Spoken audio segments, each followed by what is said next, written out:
Hockett just hung that one up, and Mitchell waited for it and drove it over the fence. Trent Touche now coming to the plate, the catcher for the Batcats.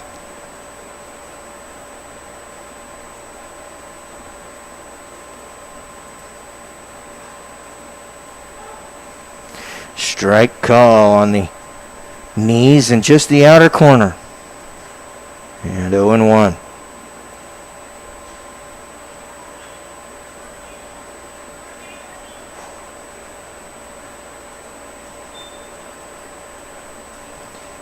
He'll miss down low, just below the knees, and it'll be 1-1. Touche comes in at 6'1", 205 pounds from Sam Houston State. His hometown is Shreveport, Louisiana. Pitch in the dirt. Count goes to 2-1.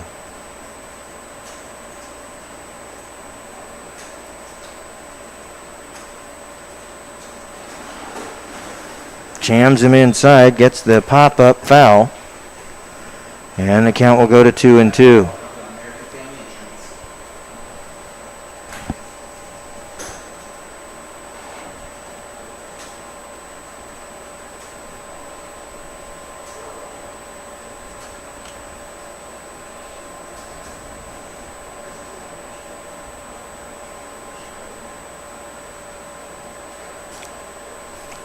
Breaking ball called strike. First strike out of the game for Ricky Hockett. That was a great pitch there by Hockett as he took something off and right across the letters. I think he kind of fooled Touche. Yeah, his knees kind of buckled on that pitch. He was definitely looking for something other than what he got. Tyler Henry now at the plate, playing left field for the Batcats today. First pitch is a strike, called about belt high.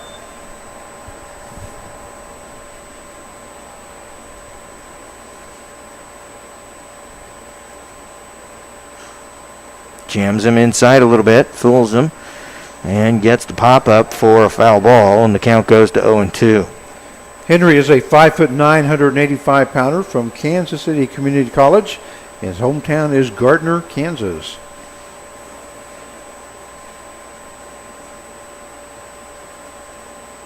Oops. And he'll be hit right in the middle of the back.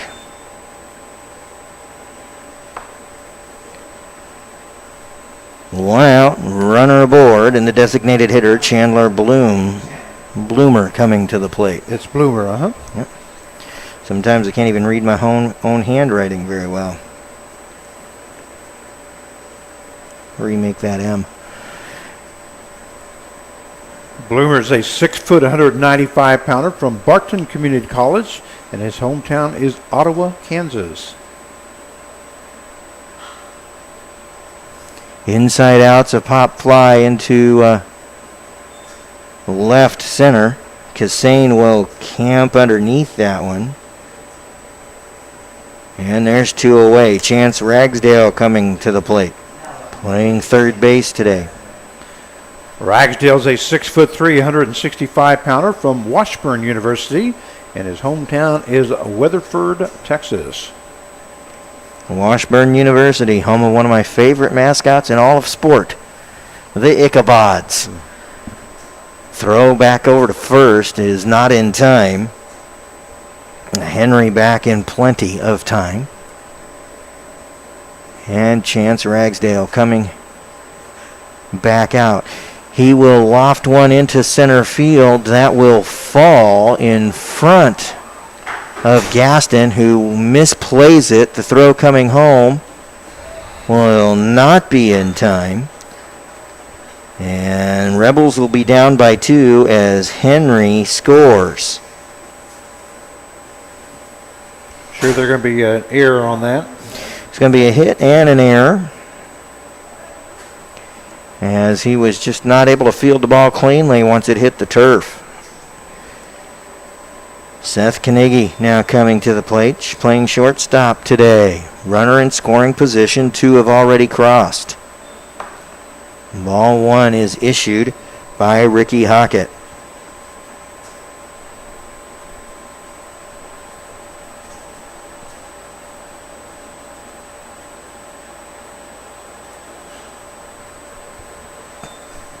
Fouls this one away into the parking lot, and the count is 1-1.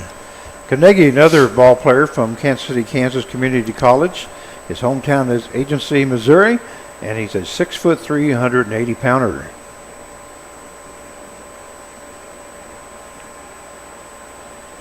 Breaking ball, called strike.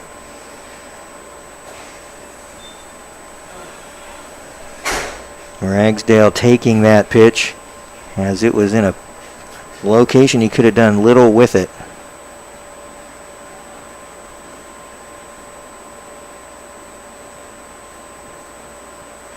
Goes back to that spot. Hockett will get the foul fly, and the count will stay at 1-2.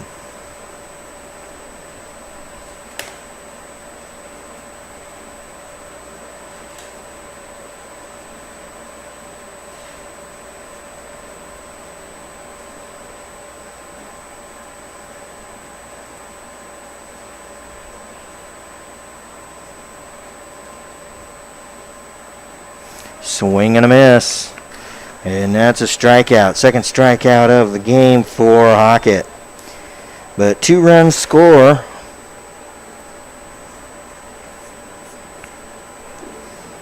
On 2 hits, an error, and a runner left. We'll head to the bottom of 2. Rebels down 2-0.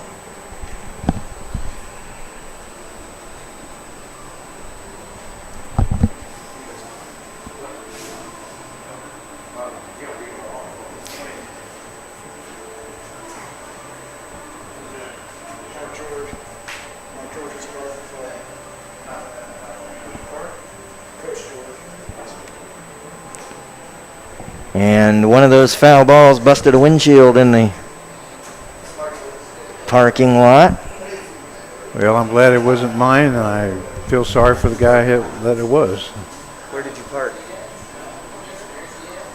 Like right behind here? Or up over there?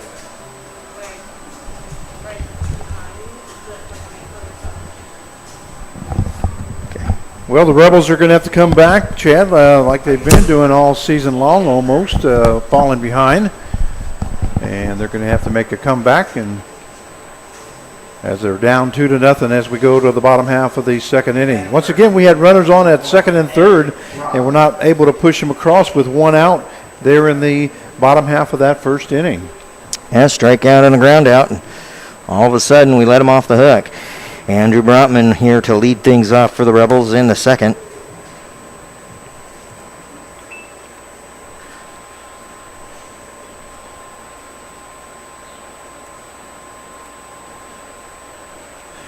He'll take a breaking ball to open up the at-bat. That was inside, and it'll be ball 1. Brotman is a 6'1", 185-pounder from the University of New Orleans, where he's a junior, and his hometown is Arkansas City, Kansas.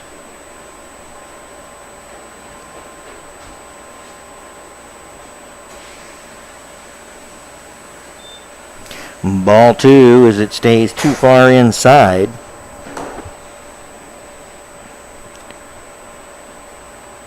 And Rebels in need of a base runner here as they trail by a pair. That'll be a called strike right on the knees, right down the middle, and the count will go 2-1.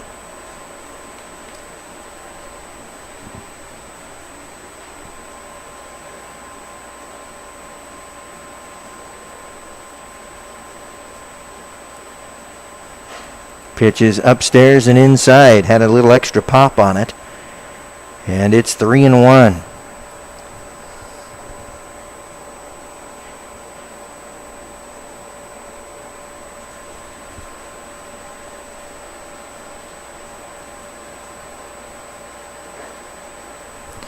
And Brotman will draw the walk on 5 pitches.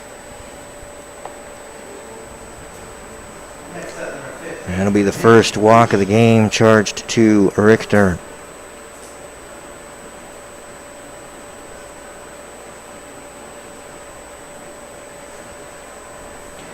Hibikiuchi now coming to the plate. Mr. Hustle. Also another All-Star for the Newton Rebels on this Saturday's All-Star game at the Eck. Yes, he is, and he's earned every bit of it.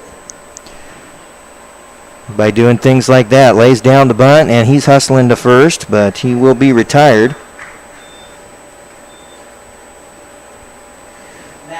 But the sacrifice will remove Brotman into scoring position for Darius Gaston, who's playing in center field today.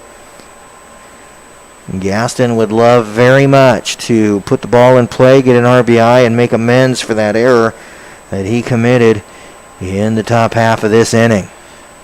Darius Gaston's a 6-foot, 160-pounder from Alexandria, Louisiana.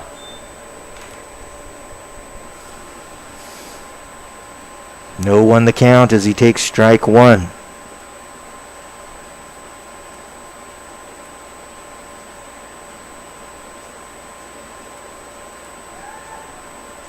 Turns to second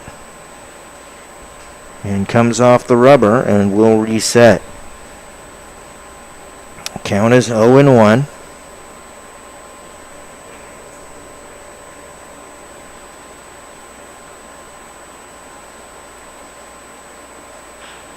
Ground ball towards second. That'll be scooped and thrown to first.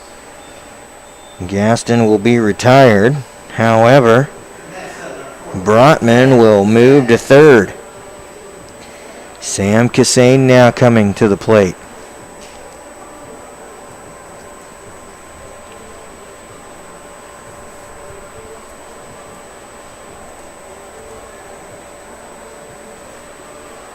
So Gaston successful in moving the runner 90 feet. We need to move him 90 more. Here comes Sam Cassane. High and away to open the at-bat. It's 1-0. Cassane is a 5'10", 180-pounder from Lindenwood University. His hometown is Wichita, Kansas.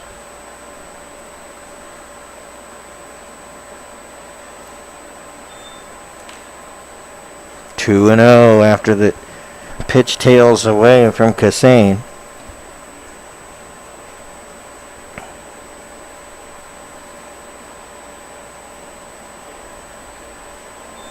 Breaking ball will be a called strike. Cassane laying off that pitch, and he'll reset it at 2-1.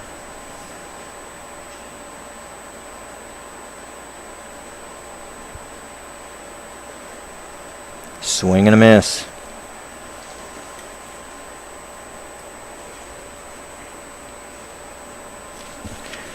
Two and two the count now.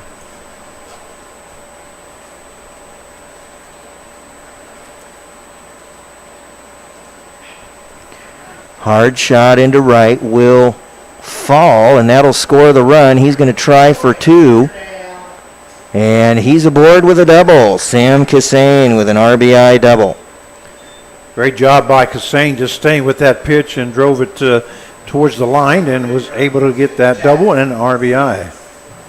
Cassane did exactly what he needed to do as Uchi and Gaston set the table for him, and he sat down to eat. Jack Sechrist is now coming to the plate. He's got a runner in scoring position. By the way, that was Cassane's second double of the season and his 9th RBI.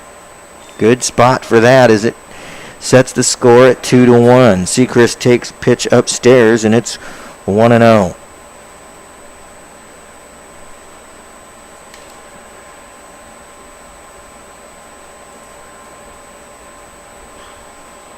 Pops him up foul behind the screen. And count will go to 1-1.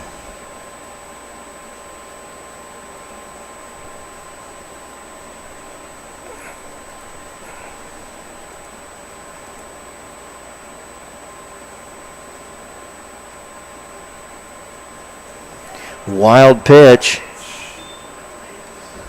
And that will allow Cassane to head to third. Touche was able to keep it in front of him, but he lost sight of where it was at. And Cassane very smartly moving to third on the play.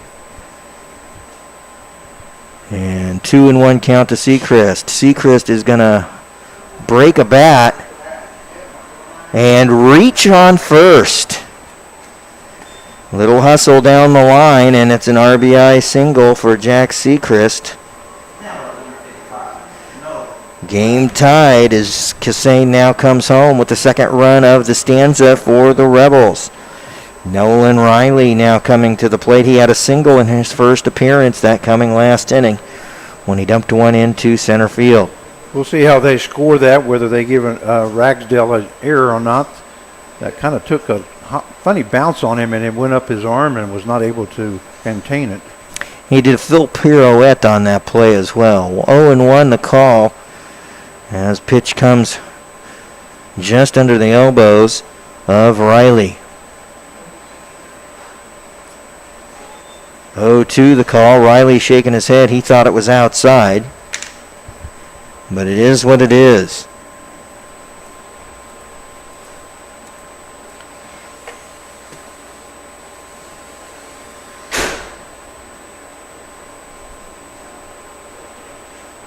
Chases an outside curveball. That'll be strike 3.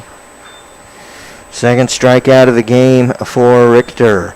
Rebels score 2 on 2 hits, at least on my scorecard.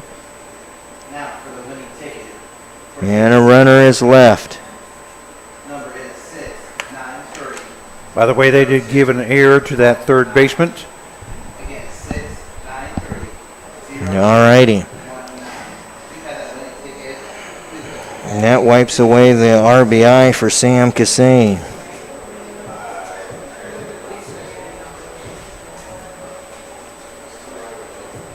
I'm sorry. Jack Seacrest.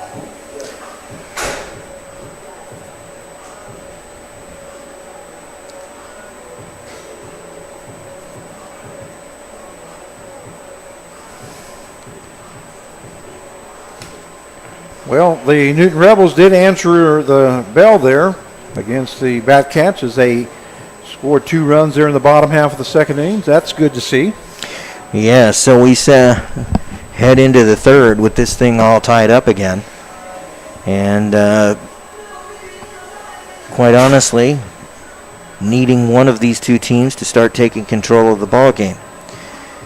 Due up for the Batcats will be the top of the order. Rogers, Minard, and Baker. And Ricky Hockett back out on the mound for the Rebs. He's given up 2 runs, both earned. He's struck out 2, and he's allowed 2 hits.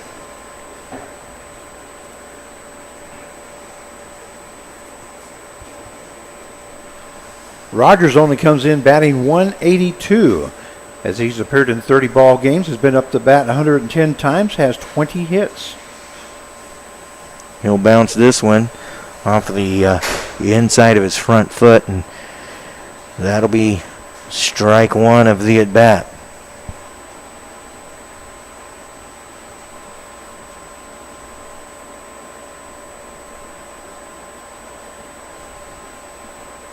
Pitch is low and away, and the count will go to 1-1.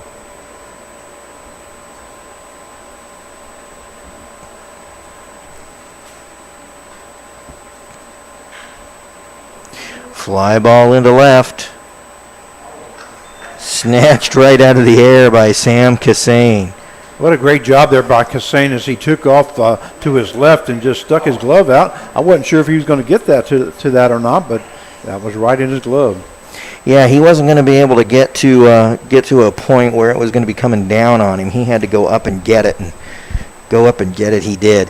Colin Minard now coming to the plate. He flew out to center field in his last at bat, that coming in the first inning. First offering to him will be low, and it'll be 1-0.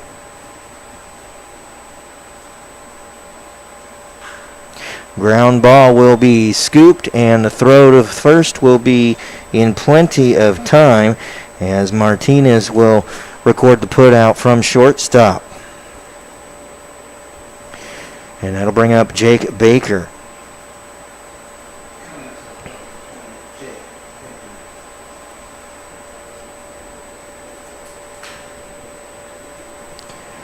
Baker, if you would recall, is that KU product. He flew out to right field in his first appearance of this ball game. swing and a miss to open the at bat. He chased the outside pitch, and the count will be 0-1. Baker comes in batting .278 as he's been up to bat 108 times, has 30 hits, and has scored 20 runs.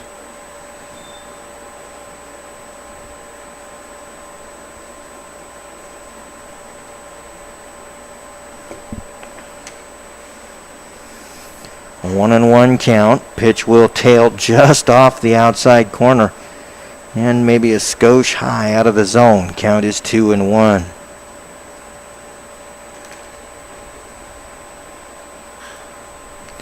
Fly ball into left, deep left, off the wall. It's going to be a double for Jake Baker.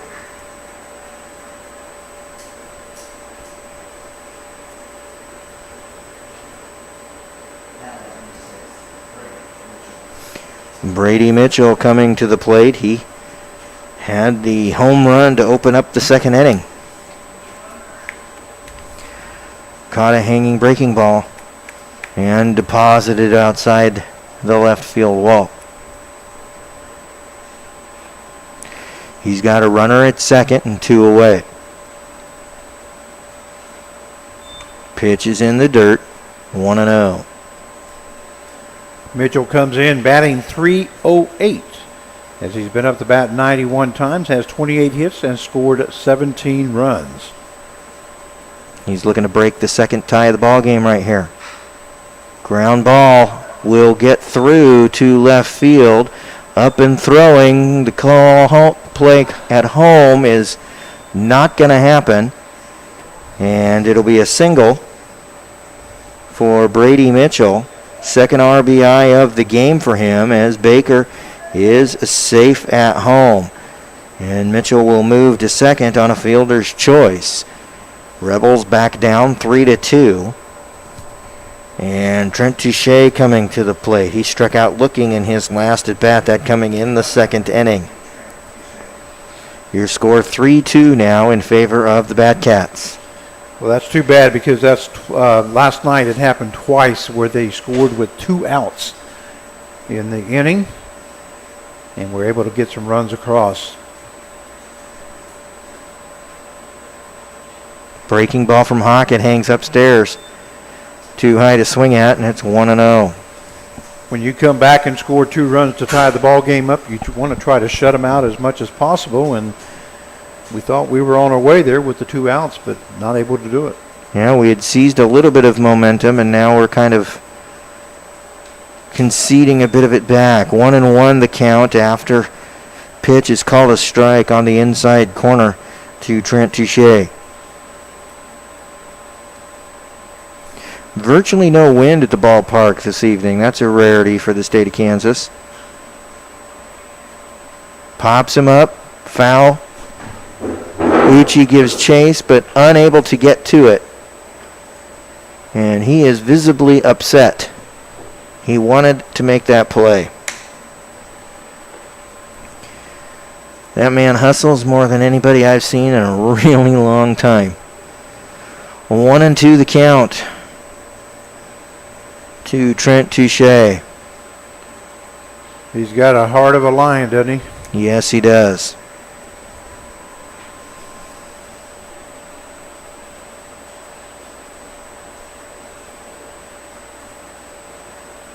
Great pitch. Oh. Let go by for ball 2 of the at-bat.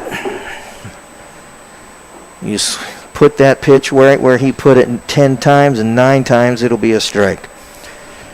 2-2 the count.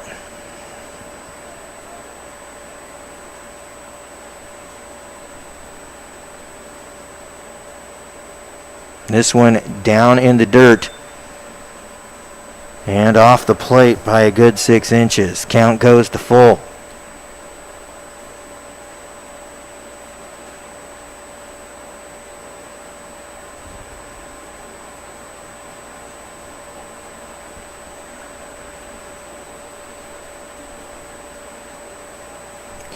Two away, runner at second. He's going to loft this one into right center. And they will not get to that ball, so another run will score, and that'll be a double for Touche.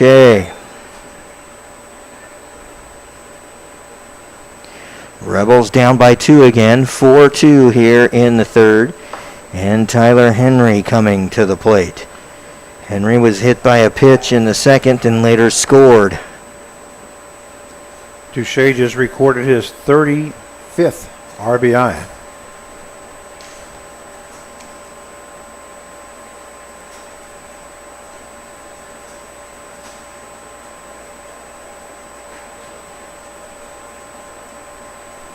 Pitch will miss outside and the count will go to 1-0.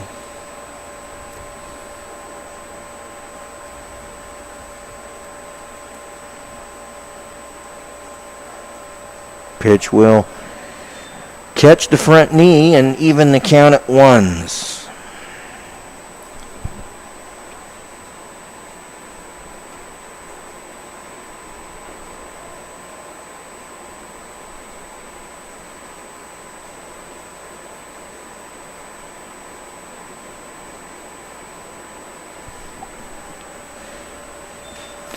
Two one after Hockett misses inside. Again, there's a runner at second. There's 2 away here. And the Rebels have given up 2 runs on 2 away. Maybe make it 3. This is going to get into the center field. Gaston will misplay it again. Henry aboard with a single.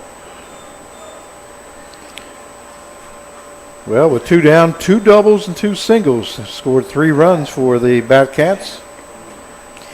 And Chandler Bloomer now coming to the plate. Flew out in his last at bat. Rebels down by 3 now, 5-2.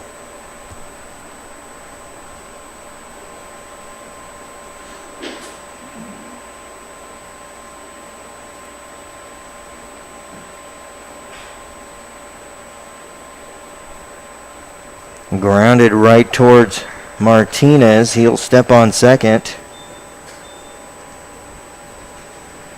Damage done. 3 runs on 4 hits. And the Rebs now trail by 3. Well, we started that half inning with Chad saying somebody needs to take control of this ball game. Let's hope that didn't just happen. Yeah, that's unfortunate for the Rebels as they started off with 2 straight outs and then gave up a double, a single, a double, and a single. And just like that, the Batcats scored 3 runs there in the top half of the 3rd inning. So let's see what the Rebels can do if they come back and answer them back, as they are down 5-2 going into the bottom half of the 3rd.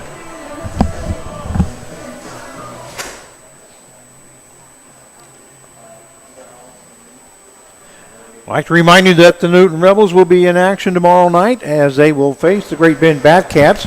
We were scheduled to be off tomorrow, but this is going to be the makeup of Tuesday's game with the Batcats.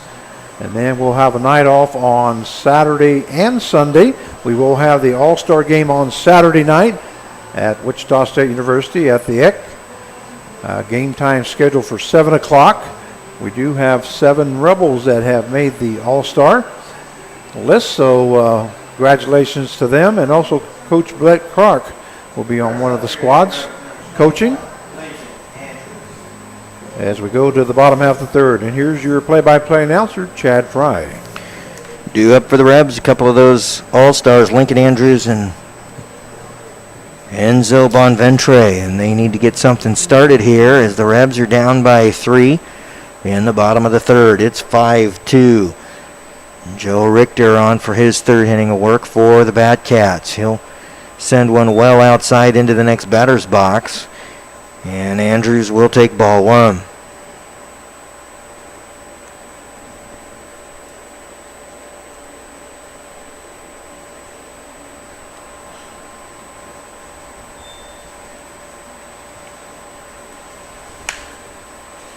Fouls it away. Count will go to 1-1. Andrews comes in batting .378 as he's been up the bat 111 times, has 42 hits and scored 21 runs. He's also up there in the league leading on the RBIs, also has 34 RBIs. I believe 39 was leading it. Well, to get an RBI here, he'd have to hit a dinger. We'll take that. 2-1, your count. Breaking ball, he takes that inside and called strike. It's 2-2.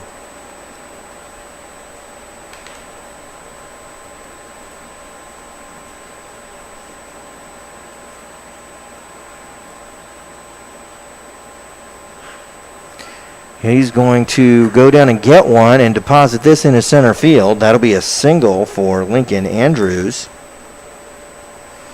And that'll bring up Enzo the Boom Bonventre. Andrews actually put that about the same spot that he had that double, except he drove it to the wall the first time. Yeah, not quite as much power when you're reaching out for it like he was there. But bottom line, it's a hit. That's what we want. And we have a runner on with Enzo Bonventre at the plate and none away. Setting for the outside pitch. It comes inside. Enzo lays off, and it's 1-0. Well, we saw something yesterday that we hadn't seen all season long, and that is Curry challenged Bonventre with fastballs on the inside corner. Most pitchers have been throwing them outside with changeups. And that's exactly what they're doing now, working outside with breaking balls. 1-1. The count is called strike on the outside corner. Throw to first. Will chase Andrews back.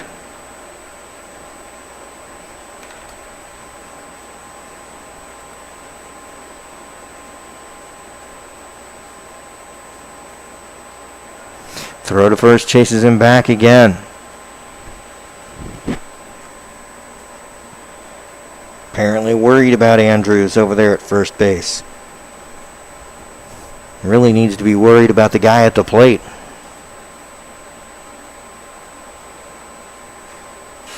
Fouls this one straight back to the screen. That was the pitch he was looking for. He just got underneath it just a little bit. Otherwise, you're looking at a big hit. 1-2 the count.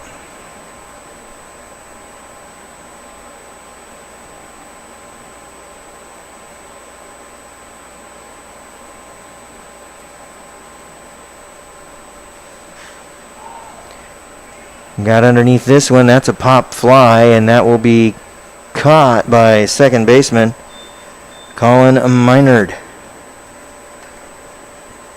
And there's one away.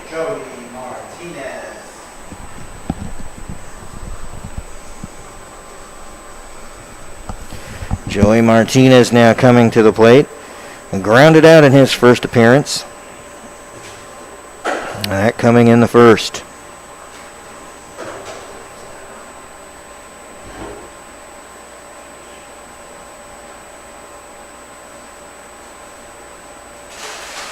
Pitch is inside, and it's ball one.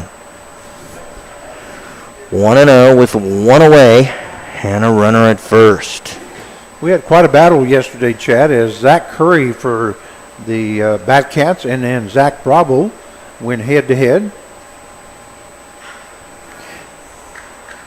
Martinez will dump this one into center field, and there's runners at first and second for Andrew Brotman. Brotman walked in his first appearance of this ball game. And that Curry came in with a 20.24 ERA, and he dropped it down to a 6.43. Oh, wow. As he went 5 1/3 innings, gave up one hit, one base on balls, and he struck out 6. So that's a good line for anybody. And Zach Bravo didn't have a bad night either. He went 6 innings, gave up 4 hits, 1 run, 1 earned run, 1 base on balls, and recorded 8 strikeouts. Breaking ball called strike, and the count goes to 0-1.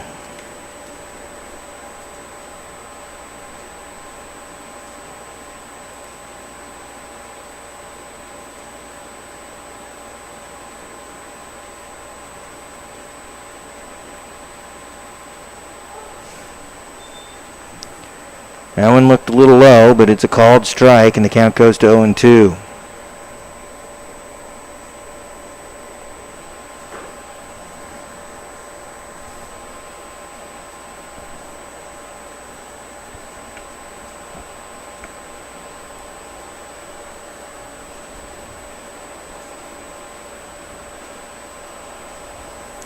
Went chasing.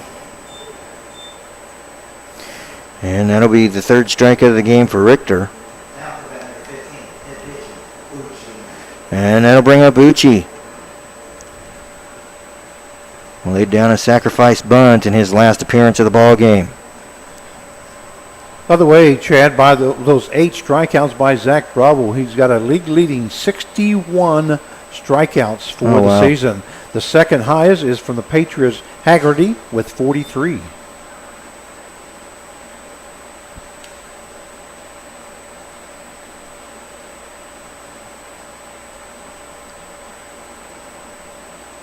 So another reason why Bravo is an all-star on Saturday's all-star game. He wasn't drafted for nothing. 0-1 the count here to Uchi. He'll even it up at 1-1.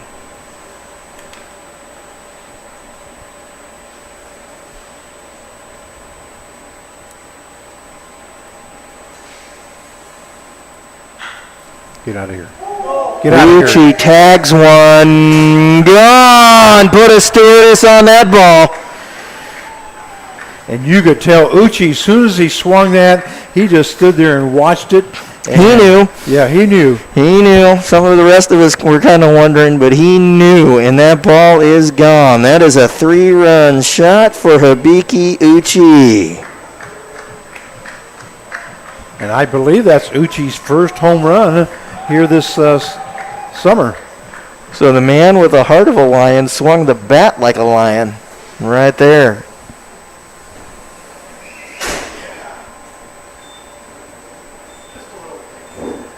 Yes, that was Uchi's first home run, and that is his 7th RBI.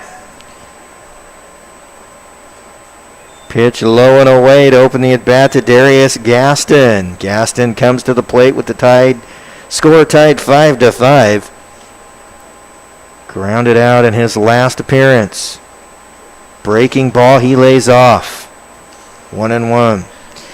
Frank, is it just me, or have we seen a lot more breaking balls the last 5-6 games? It's been a lot of breaking balls. I was going to say Uchi is another all-star that's going to be playing in Saturday's all-star game. 1-2 the count as Gaston is taking. But his is more for defense.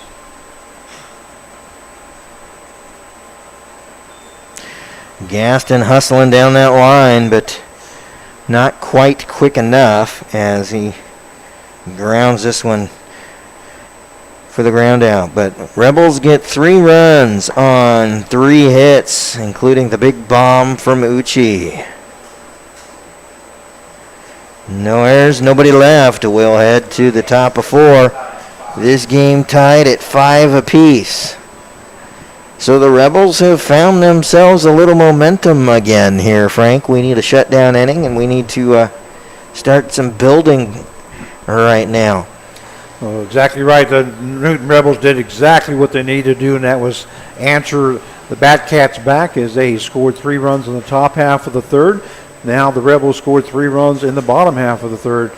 And what a big hit there by Hibiki Uchi. Like I said, that was his first home run of this summer, but he also gets 3 more RBIs. And he hits that with 2 out. You know, that's the spot. When you're swinging and scoring with 2 away, that's always a bonus. Well, what I liked about it was when he swung that, he just knew it. He stood there and just watched it go over the fence. Goodbye. He wasn't showing off or anything. He was just like, he knew that he hit that solid and had a good chance, and everybody just turned around and just watched the ball sail over the fence. Chance Ragsdale coming to the plate to lead things off for the Batcats here in the 4th. He had a single in the 2nd.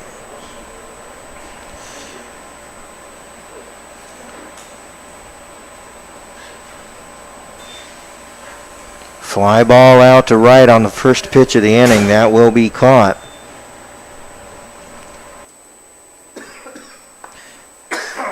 That was Joey Martinez making that catch out in right field for out number 1.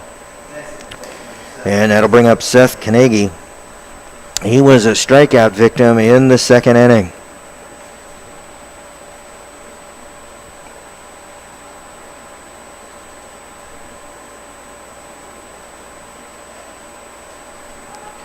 Strike call right on the knee in the inside corner.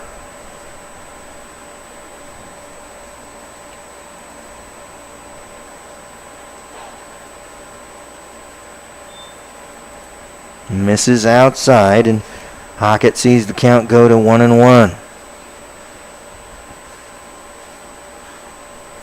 Hockett will induce the pop foul, and count will go to 1-2. Carnegie comes in batting .256 as he's been up to the plate 78 times and has 20 hits. He's got some power. He has 3 home runs for the season. Pitch is upstairs and inside.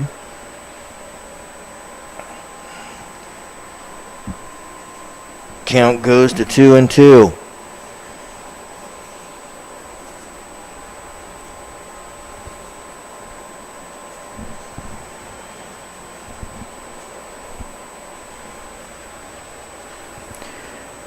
Gets him to swing at the high breaking ball and fouling it away, and the count will stay at 2-2.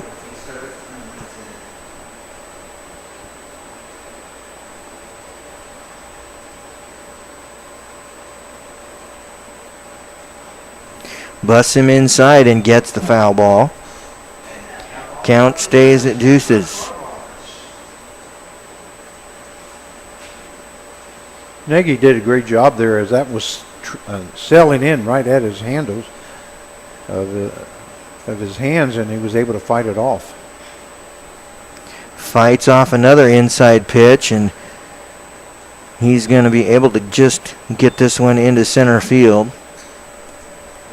Not a spectacularly hit baseball, but one that ends up being a single because of where it's at. And Alex Rogers now coming to the plate. He's 0 for 2 today. He's flown out twice.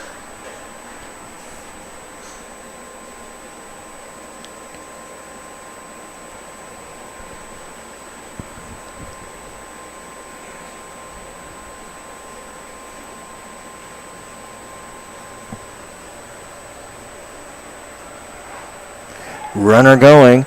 Uchi's throw to second will be high. And it'll be a stolen base on ball 1 of the at-bat. You can always tell when a runner wants to take off so fast as his legs are just jumping, trying to get out of his skin there. That's exactly what happened to Carnegie. He was just so anxious to go. Pops him up on the infield. It's going to tail foul.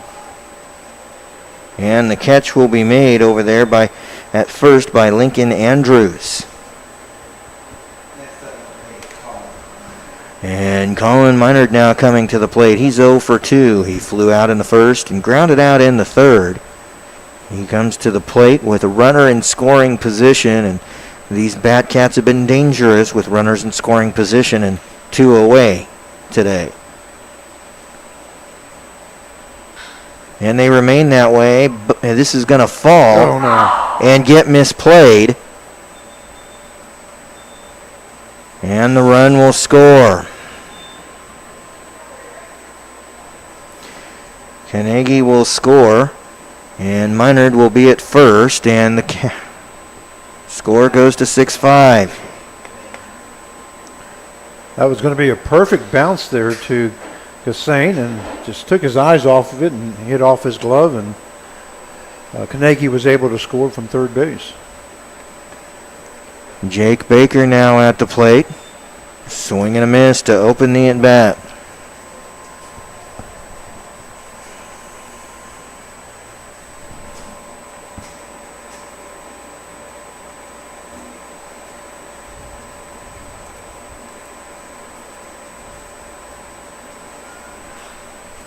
Pops him up into left field. That's going to fall just inside the foul line. And there will be runners at the corners after the single by Baker. I'm trying not to swear. This is ridiculous. Too many hits coming with 2 away. Brody Mitchell now coming to the plate. He's had a single and a dinger. And we're going going to see a conference on the mound. There's been 11 runs scored by these two teams in 3 2/3 of an inning.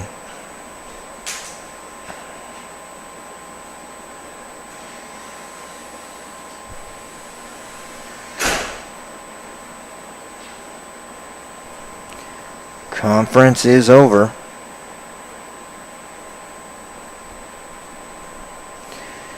And Hockett will have to find a way to deal with Brady Mitchell.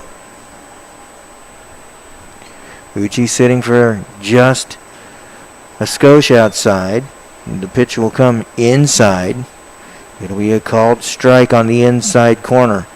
Hockett now on top in an 0-1 count.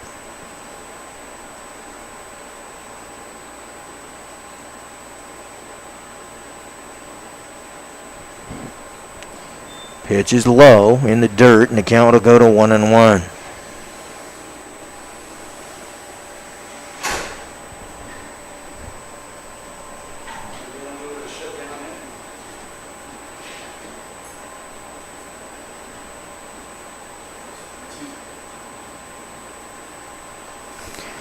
Induces the swing on a pitch low and away. Uchi is going to snap throw to third.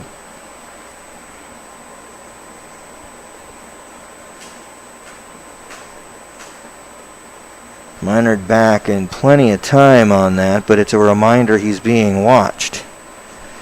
1-2 count now to Mitchell.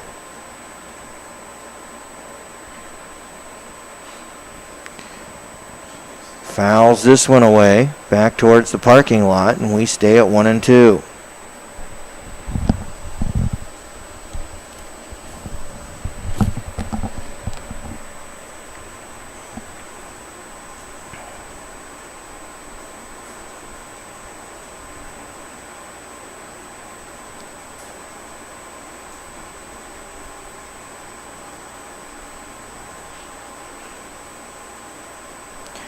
So the 1-2 count pitch coming. Dumps this into left, and runners at the corners after the run scores. Rebels down by 2 again. That's 7-5.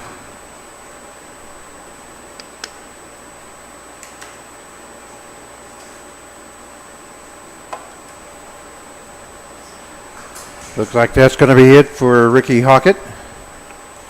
Yes, it is.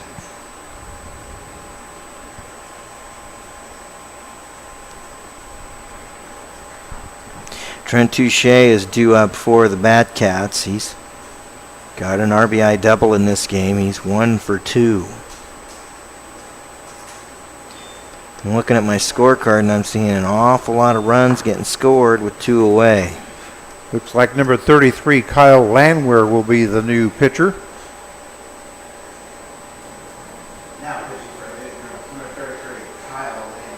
Landwehr's a 6'1", 170-pounder from Friends University. His hometown is Wichita, Kansas. And if I'm looking at my scorecard right, yes I am. 6 of their 7 runs have come with 2 away. Yep, exactly right. So thus far, the Rebs have been unable to finish the Batcats off when they get them where they want them. And the result is Rebs are behind 7-5. 2 errors created 5 runs. And my father just looked at me and said 2 errors have created 5 runs. And yeah, all of them, just about all of those came with 2 away as well. So it's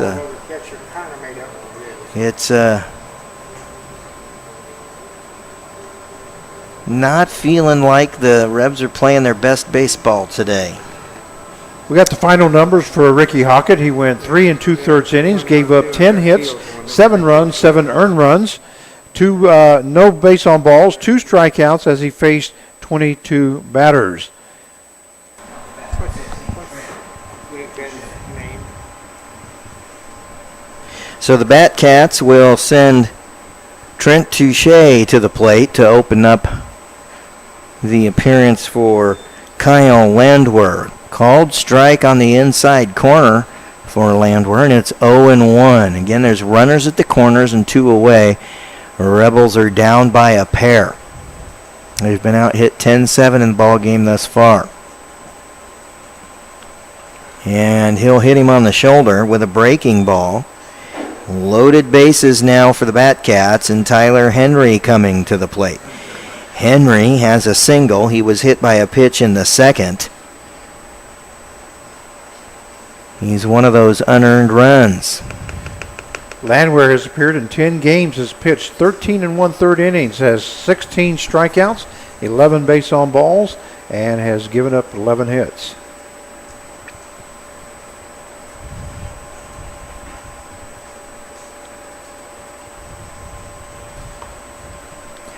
No place to put him. Going to have to pitch to him, and here comes Landwehr. Swing and a miss. That's the way to start an at bat. 0-1.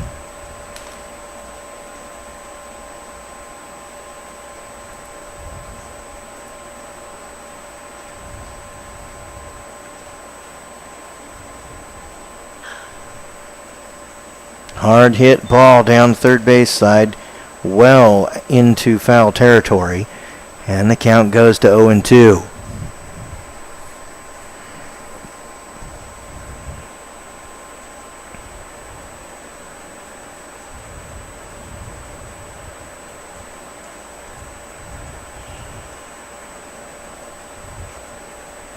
Pitch comes inside, well inside, and just misses him. And it's a 1-2 count. Henry almost took one for the team there and got an RBI.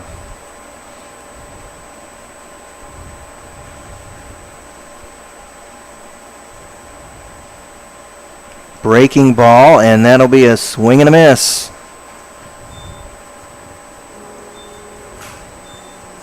First strikeout of the game for Landwehr. Ladies and gentlemen, time to go tickets out. We had number 693. 2-run score 216. on 4 hits. 3 tickets to the All-Star game. Again, number And 3 runners were left in that inning. 16. We'll head to the bottom of 4 with your Rebels down by 2. Joe Richter will come back out to work the 4th for the Batcats. Due up for the Rebels will be Sam Cassane, Jack Sechrist, and Nolan Riley.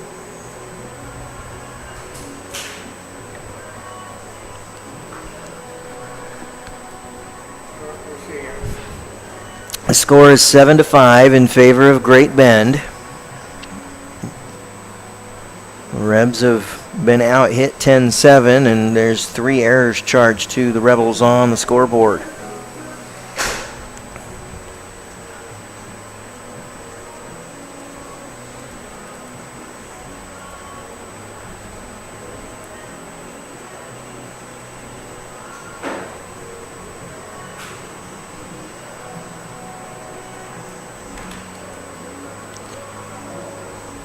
Take a moment, want to thank Peyton Paw Attorneys at Law, our major sponsor of Newton Rebels baseball this evening.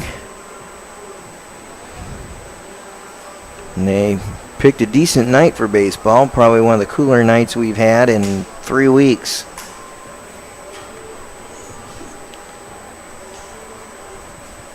Cassane will dig in to start the 4th.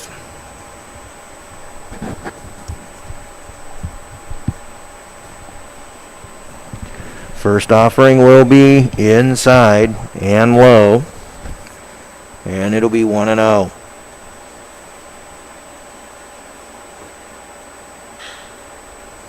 Hard hit ball into right field will be caught right in front of the Shamrock Car Wash sign.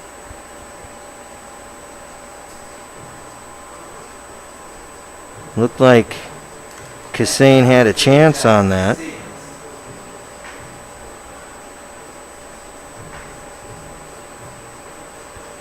But they were able to get that tracked down. And Jack Seacrest now coming to the plate. Reached on an error in the second. And grounded out in the first.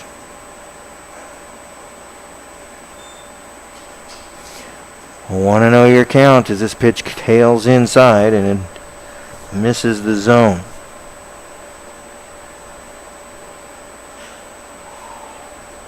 Pops him up into foul territory down the first base side, and that will be grabbed.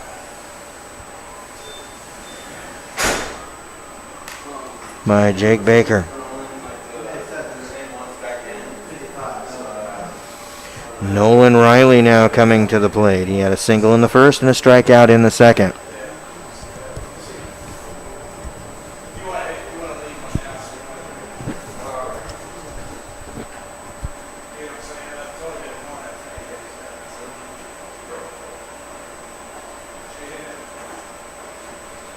Breaking ball called a strike on the inside corner.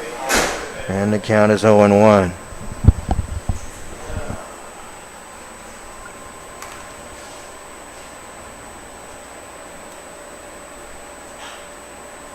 Well hit baseball into left center. That'll get tracked down by Alex Rogers.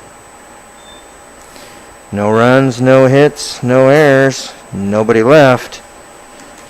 We talk about taking control of a ball game, and it's feeling like Great Bend might be doing that right now. They got a couple on the board to break up a tie, then they got a shutdown inning in the bottom of the fourth. And we'll head to the top of 5 with Great Bend leading 7-5. Well, they did exactly what the Newton Rebels were wanting to do, and that's to shut them out, and were not able to. And as they scored a couple runs with 2 outs, they're in the top half of the fourth. So, yep, that's the first 3 up, 3 down for the Rebs here in this ball game. Great Bend went 3 up, 3 down to open the game up in the first. Due up will be Chandler Bloomler, Chance Ragsdale, and Seth Carnegie. And Kyle Landwehr coming back out to work his second inning of work. As you would recall, he came in as a reliever there with 2 away in the fourth. And after hitting the first man he saw, he collected a strikeout to end that inning and stop the bleeding, so to speak. But here we are an inning later. Rebels still down by a pair and still being out hit in the ball game.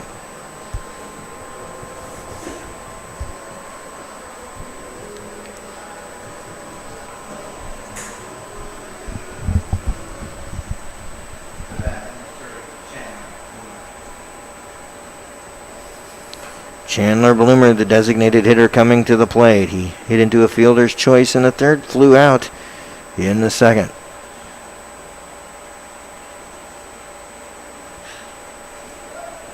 Line shot will be dumped into right field and misplayed, but he'll stay at first.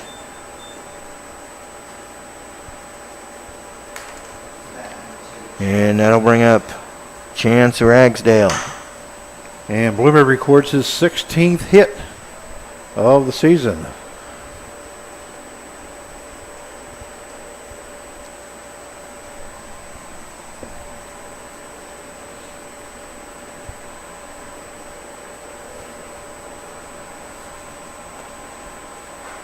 Oh, that hit him on the helmet.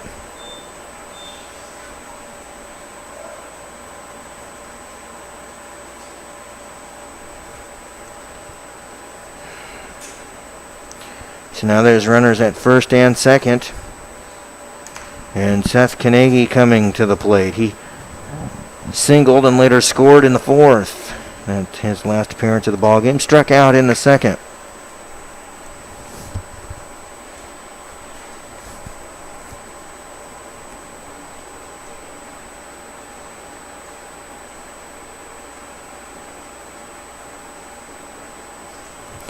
Pitch will go outside and low, and the count will go to 1-0 on Carnegie.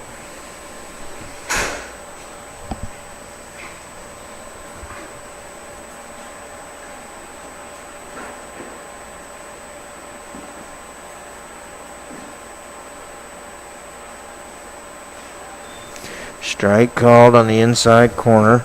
Count goes to 1-1.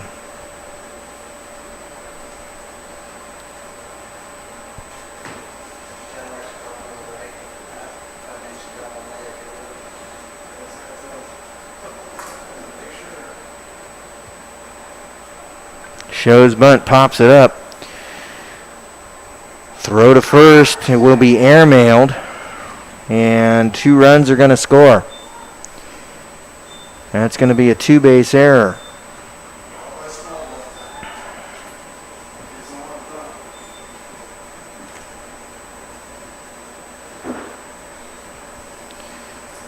Bloomer and Ragsdale will both score. On the throwing error by Landwehr.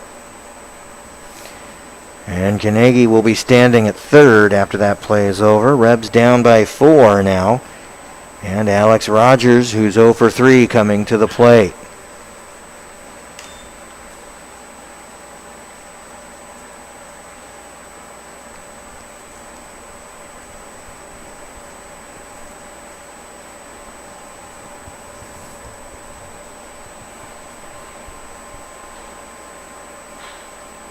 Right back up the middle, that'll score a run.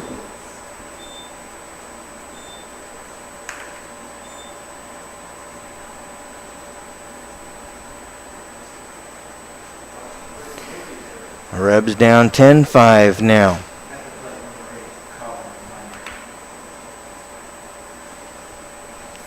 Colin Minard coming to the plate. He's 1 for 3 today. He's got a single and a run scored.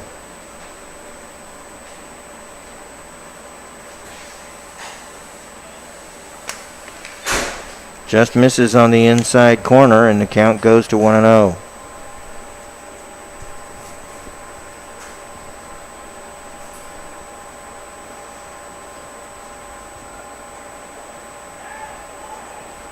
Stolen base. Uchi will eat it at home plate. Count will go to 2-0 as the pitch will miss.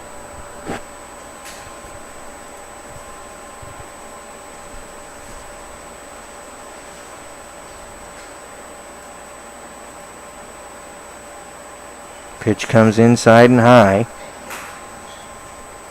Count will go to 3-0. There's none away here in the 5th. Runner going with the pitch.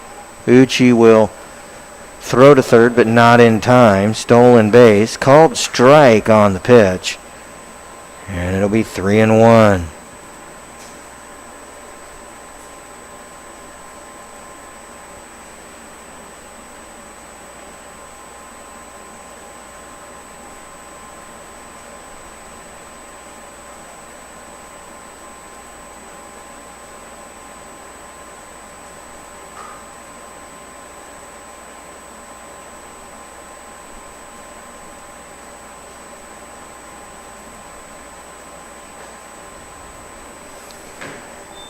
And Landwehr will issue the walk.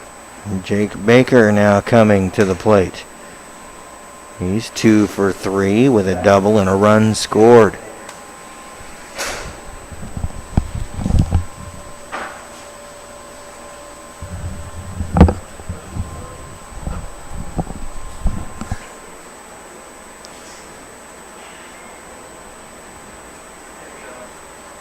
Stolen base attempt. Throw to home is offline, and a run scores.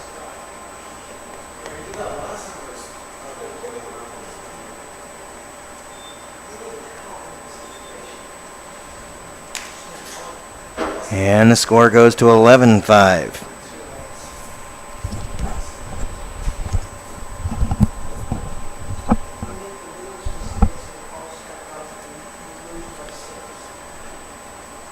Want to know the count now on Baker.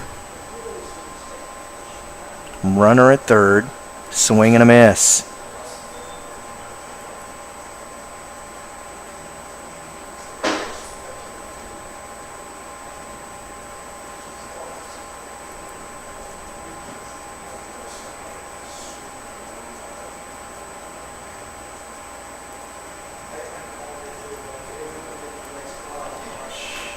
And a wild pitch will allow a run to score.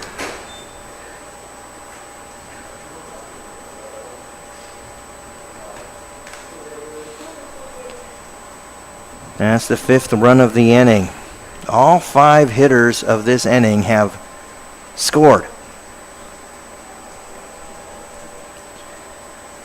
2-1 will be the count on Jake Baker as he digs back in. Rebels now down by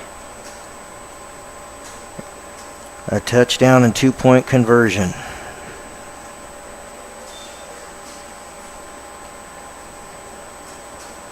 Two into the count after he bounces one away.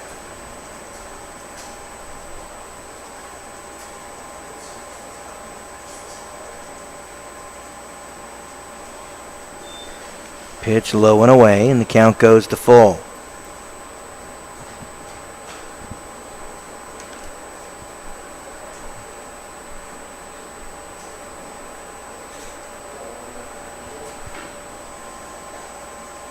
And that'll be a walk.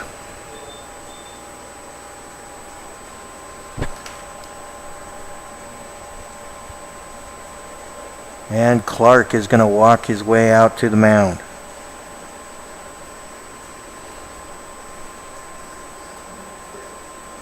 The Rebels do have the offense to get back in this thing, but they're going to have to put a stop to runs getting put on the board pretty quickly,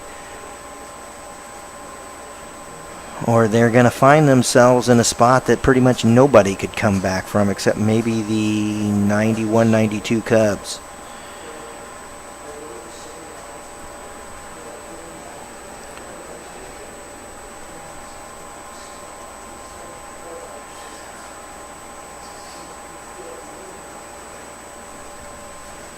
Oh, this is number 9. Yeah, let's see who it is.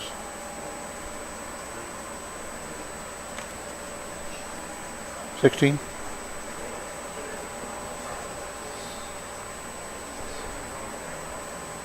That would be Andrew Patton coming in. Andrew Patton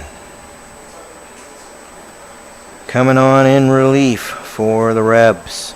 Andrew Patton's a 6'2", 205-pounder from Lake Erie University.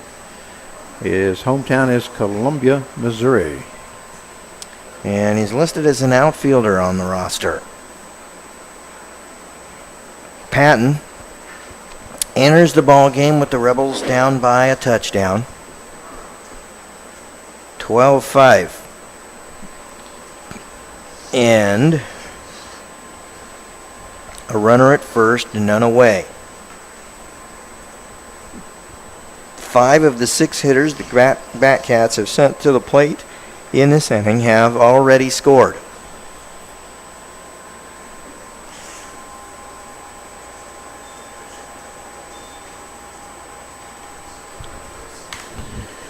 Landwehr's final numbers: he goes 1 inning, has given up 6 hits, 6 runs, 5 earned runs, 1 base on ball, 1 strikeout, as he faced 13 batters.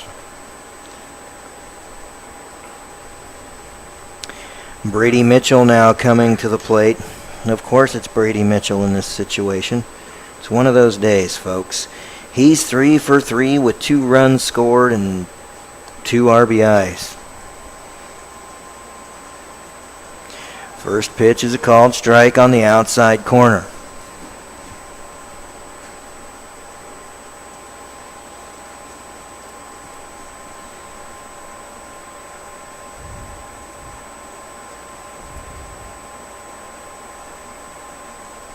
That will tail away a good foot off the bag, and count goes to 1-1.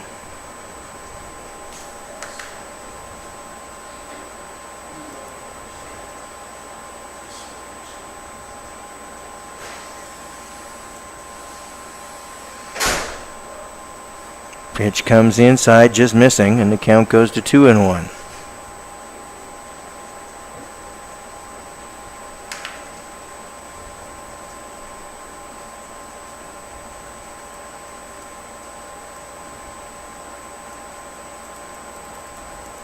Swing and a miss. Count goes to 2-2.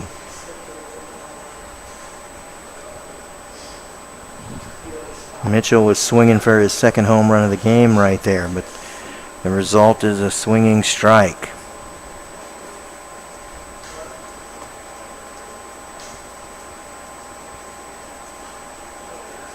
Pops him up foul back into the parking lot.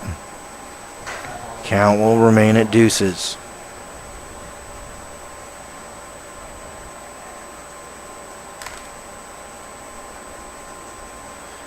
Rebels just looking for an out. Yes, they are. Any out is a good one at this point.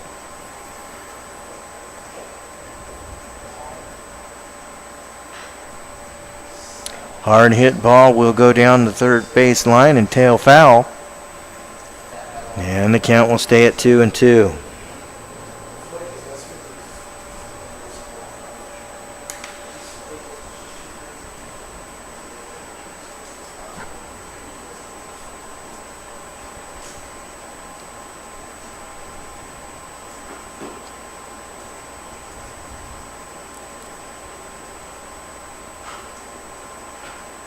Pops him up on the infield. And that will be out number 1. As Sechrist will make the catch. Trent Touche now coming to the plate. He doubled and scored in the third. He was hit by a pitch last inning. And he struck out in the second.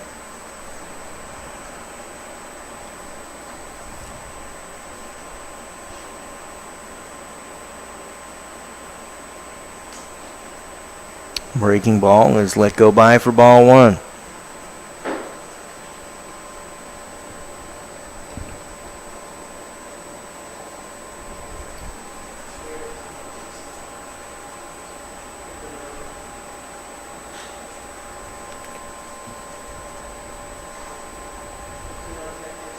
Hard hit ball down the left field line goes foul, thankfully. Count goes to 1-1 as that's one of those real noisy strikes.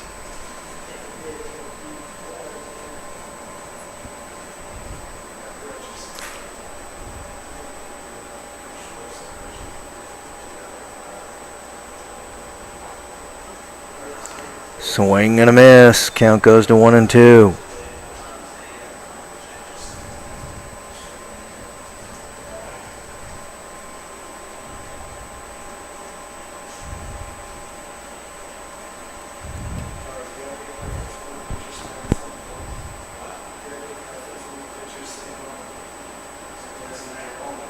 He'll step off the mound, and we'll stay at 1-2. Reset for action.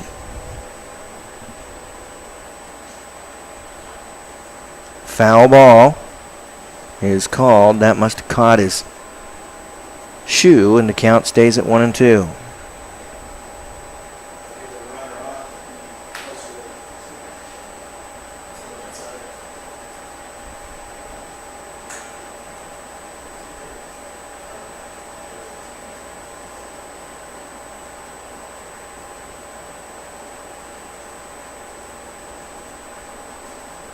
Swing and a miss, and that'll be a strikeout. First strikeout of the game for Patton. And there's 2 away for Tyler Henry. And a runner at first.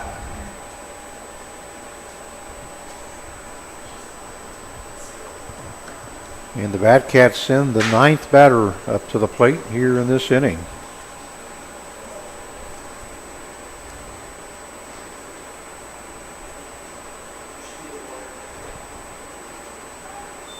Called strike on the inside corner.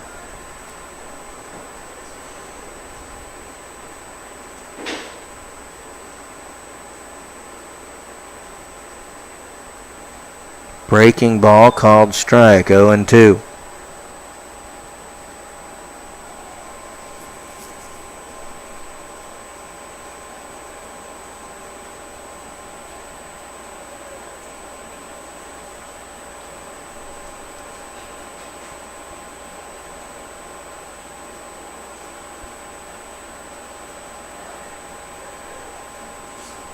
And he's a called strikeout. Second strikeout of the game for Patton. But damage done and plenty of it. 5 runs scored.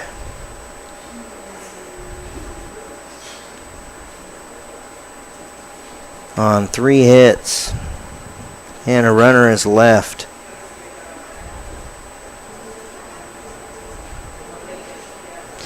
We head to the bottom of 5 with the Rebels trailing 12-5. Need to wake the bats up right here. You heard me say it. The Rebels do have the offense to come back in this ball game. They're going to have to get it moving. And they're going to have to get a little bit more of performances on the hill like Andrew Patton, who came in and had just kind of put a stop to the bleeding and recorded 3 straight outs. Rebs could do well by playing a little better defense as well. They've been charged with 4 errors on the scoreboard, and that's never a good thing. Lincoln Andrews, Enzo Bonventre, and Joey Martinez due up for the Rebs, and when you're needing a rally, that's a good 3 to have on the way. Leading off for new number 21, Joe Richter back on to work the 5th. Lincoln Andrews has gotten 2 hits off Richter so far, a single and a double. He's also scored a run, that coming in the 3rd.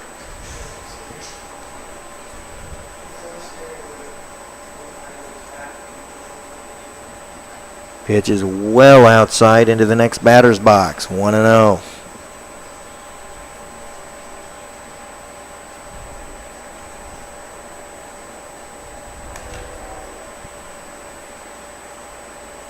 Pitch comes inside and low, and count goes to 2-0.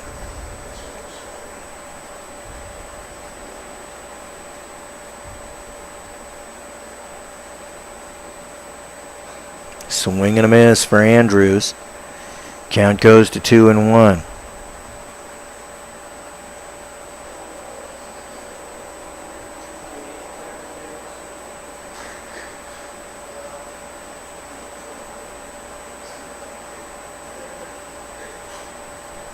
Pops him up foul down the third base side, now to play. That'll even the count at 2-2.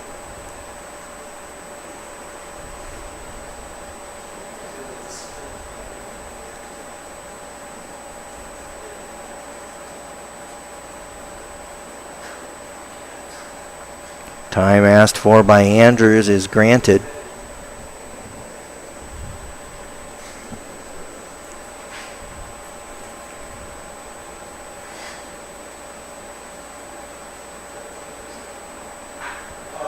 Hard hit ball towards right.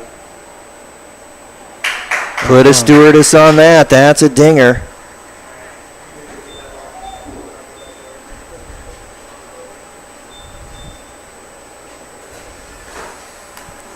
Hey, he's just one properly placed ball away from the cycle now. He's got a single, double, and a home run.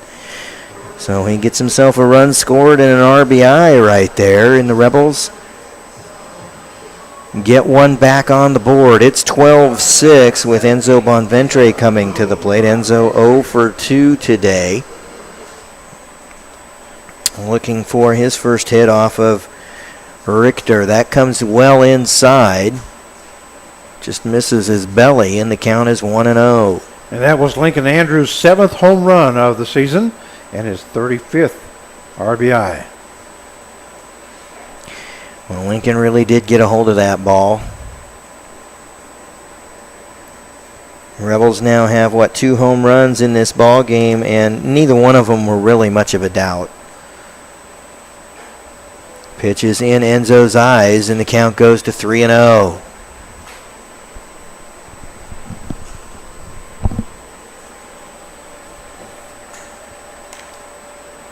And what I like about that swing of the bat by Lincoln Andrews is he's sending a message. We're not done yet.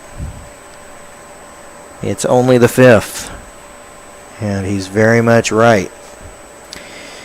Bonventre will step in with a 3-0 count,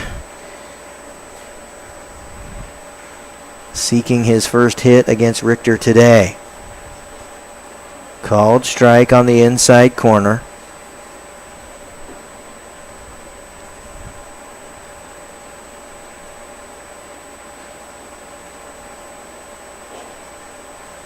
And that'll be a walk.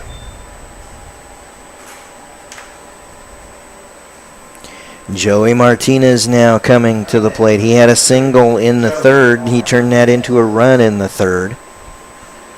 There's none away and a runner at first for Martinez.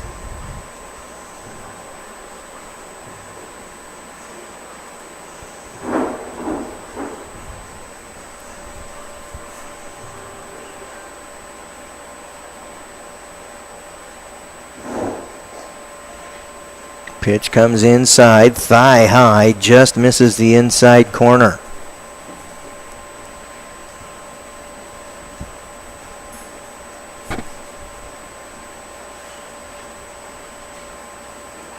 Nope. And that just hit his bat. Throw to second, not in time. He Rube Bakered it. I'm not exactly sure there what the catcher was thinking about there. They had an easy out at first base, I thought. And he was thinking about getting the lead runner. And unfortunately, the ball kind of stuck in his hand and he Rube Bakered it. At least unfortunately for him. For the Rebels, it means runners at first and second now for Andrew Brotman. Brotman 0 for 1, though he has a run scored. He walked and later scored in the second, and he struck out in his last appearance. That pitch will kick up some chalk from the left-handed batter's box, and the count is 1-0.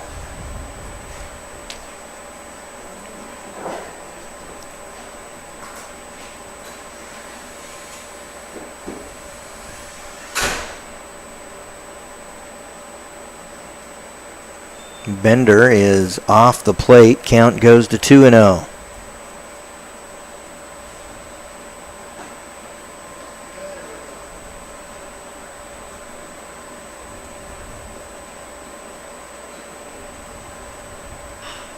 Ground ball towards second, double play ball, and they'll turn it, but Enzo will end up over at third.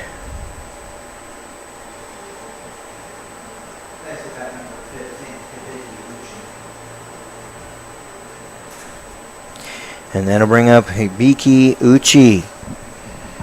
He is got a sacrifice bunt in this ball game. He's got a dinger in this ball game. A big 3-run knock in the third.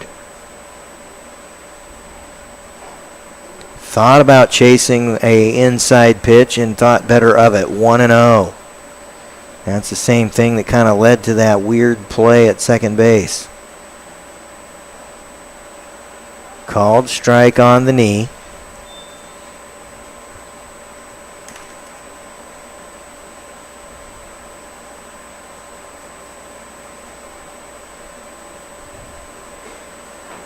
Called strike on the knee. 1-2 the count.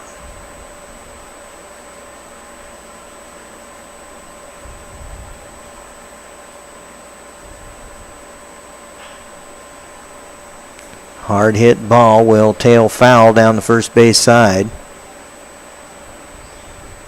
Skittle along the warning track. 1-2 the count still for Uchi.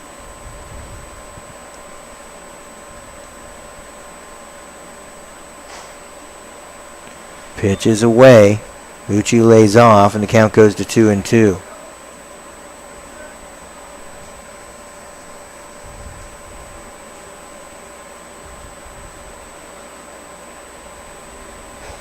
Pitches upstairs to Uchi.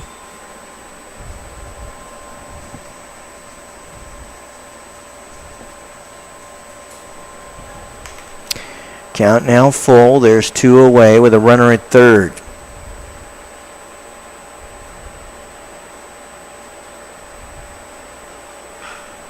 Ground ball towards second, and that play will be made 4-3 by Colin Minard.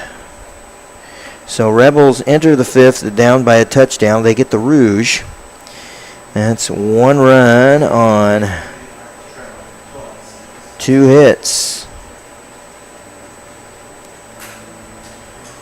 And a runner left. We'll head to the top of 6.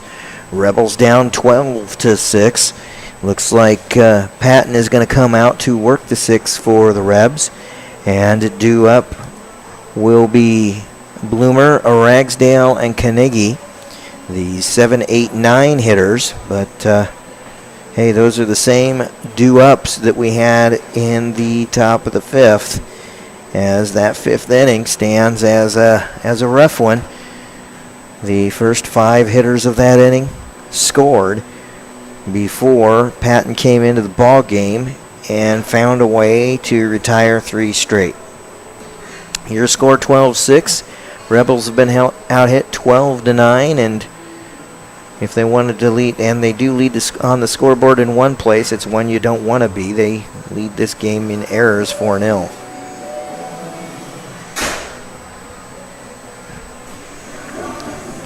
Want to take a moment and thank the host families for the Newton Rebels this summer.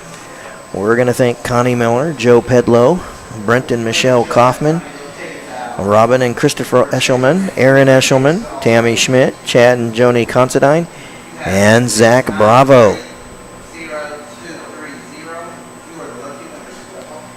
Again, 6930230. You can't hear you with all that music going on. Okay.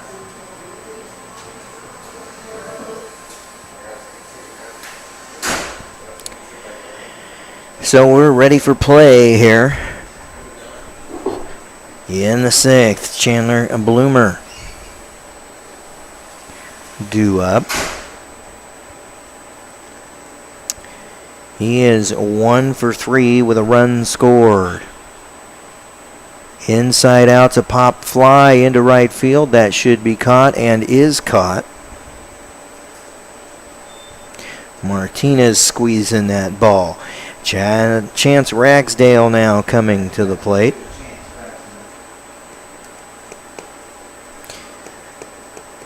Oh for 2 with a run scored in this ball game.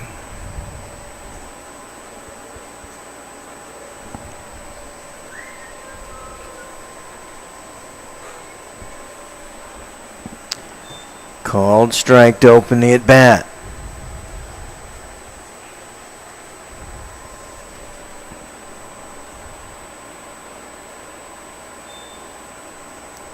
Bender.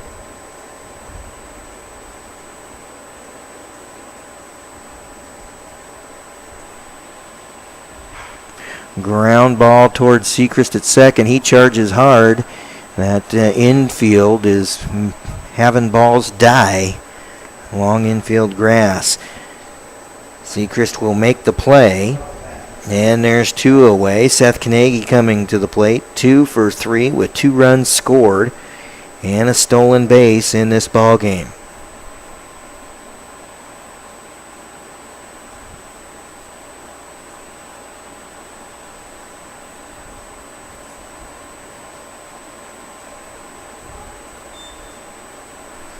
Breaking ball will be a called strike, and it's 0-1.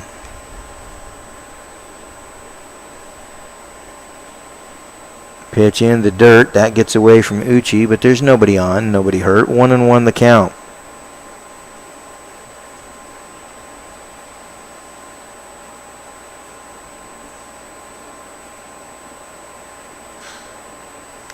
Fly ball into left center. That will be caught.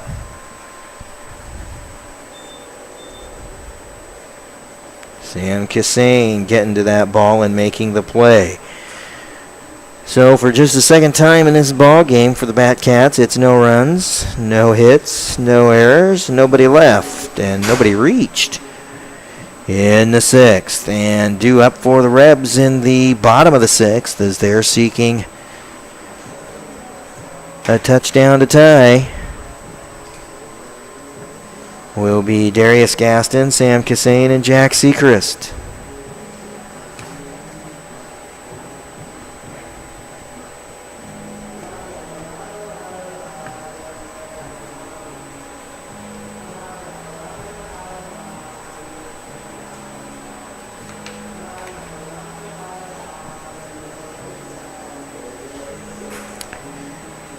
Rebels have been out hit 12-9 thus far in this ball game. So the Batcats have been incredibly efficient, and they've also made the Rebels pay for mistakes they have made.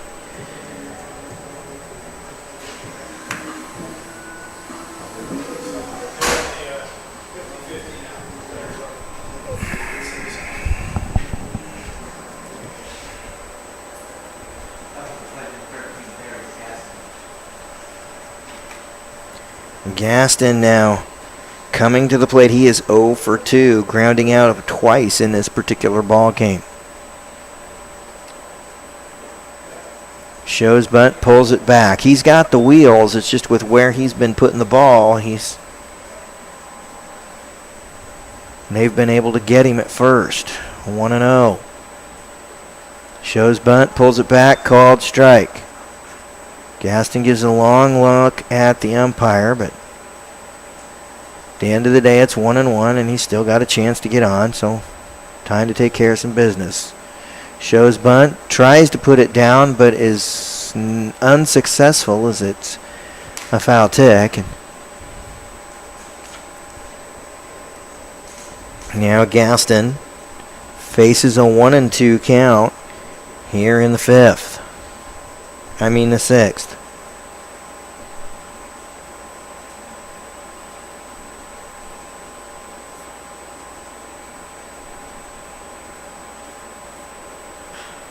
Ground ball right back up the middle. He's got a shot at this one, and he's on.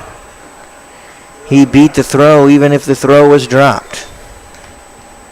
Well done, Darius Gaston.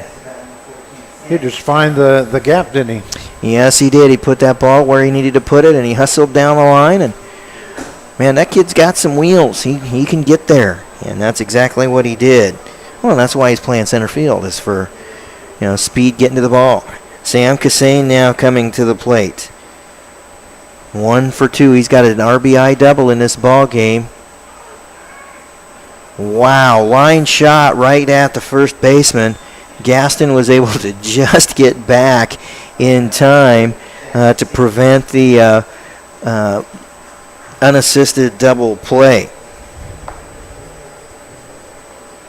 Yeah, Gaston got lucky there. Wow. He was paying attention as that ball was hit hard to the first baseman, and Gaston got back just in time. Well, I've been talking about his speed, and his speed is what helped him there because he didn't have a huge lead. If he'd have had a huge lead, he'd have been toast. Yep.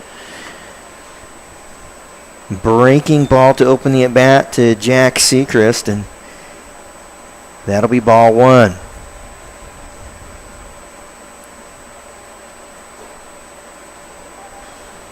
Called strike to Sechrist, knee high on the outside corner. Also, what helped out there was that the first baseman is a left-handed first baseman, so he had the glove away from Gaston. If it would have been a right-handed, if it had been right-handed, the glove would have been on the left-hand side, would have got Gaston. Uh-oh. And that just hit Sechrist on the wrist.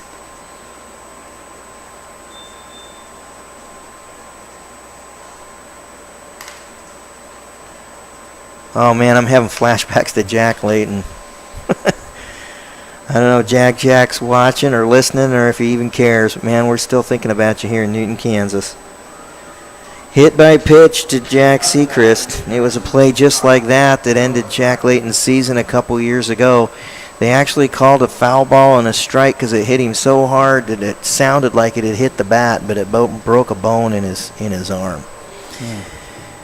Nolan O'Reilly now coming to the plate, 1 for 3 today. That one was a single into center field in the first. He comes on with runners at first and second. Pitch comes inside, and it's 1-0. Rebels are down 12-6. Got one out on the board so far. Breaking ball, he lays off. Count goes to 1-1 as it's a called strike on the outside corner.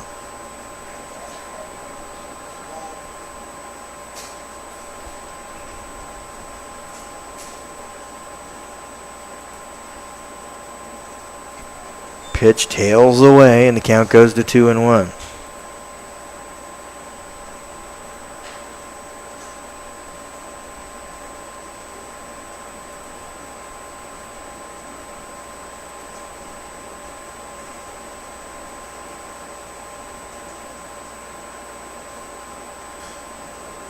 pops him up foul. And now leaving the count at 2-2.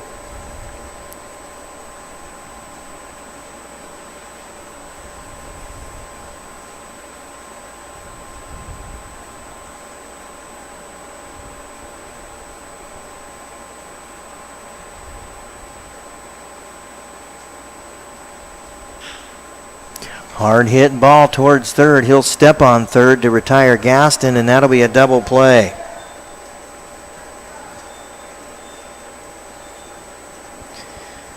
And throw to first. Rebels unable to push Gaston across, though he led things off with an infield single. No runs on one hit, no errors, and a runner left.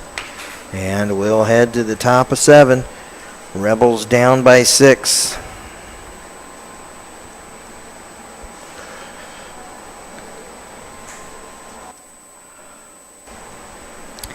And Frank, I'm going to take a quick break. I shall return. All right, sounds good. We go to the top half of the 7th inning. The score is the Great Bend Batcats 12 and the Newton Rebels 6. Due up for the Great Bend Batcats is leadoff hitter, the center fielder number 4, Alex Rogers. And Andrew Patton coming in for another inning of work here for the Newton Rebels. Once again, Rogers on deck. Will be the first batter. Minard on deck, and Baker is in the hole. As we go to the top half of the 7th inning,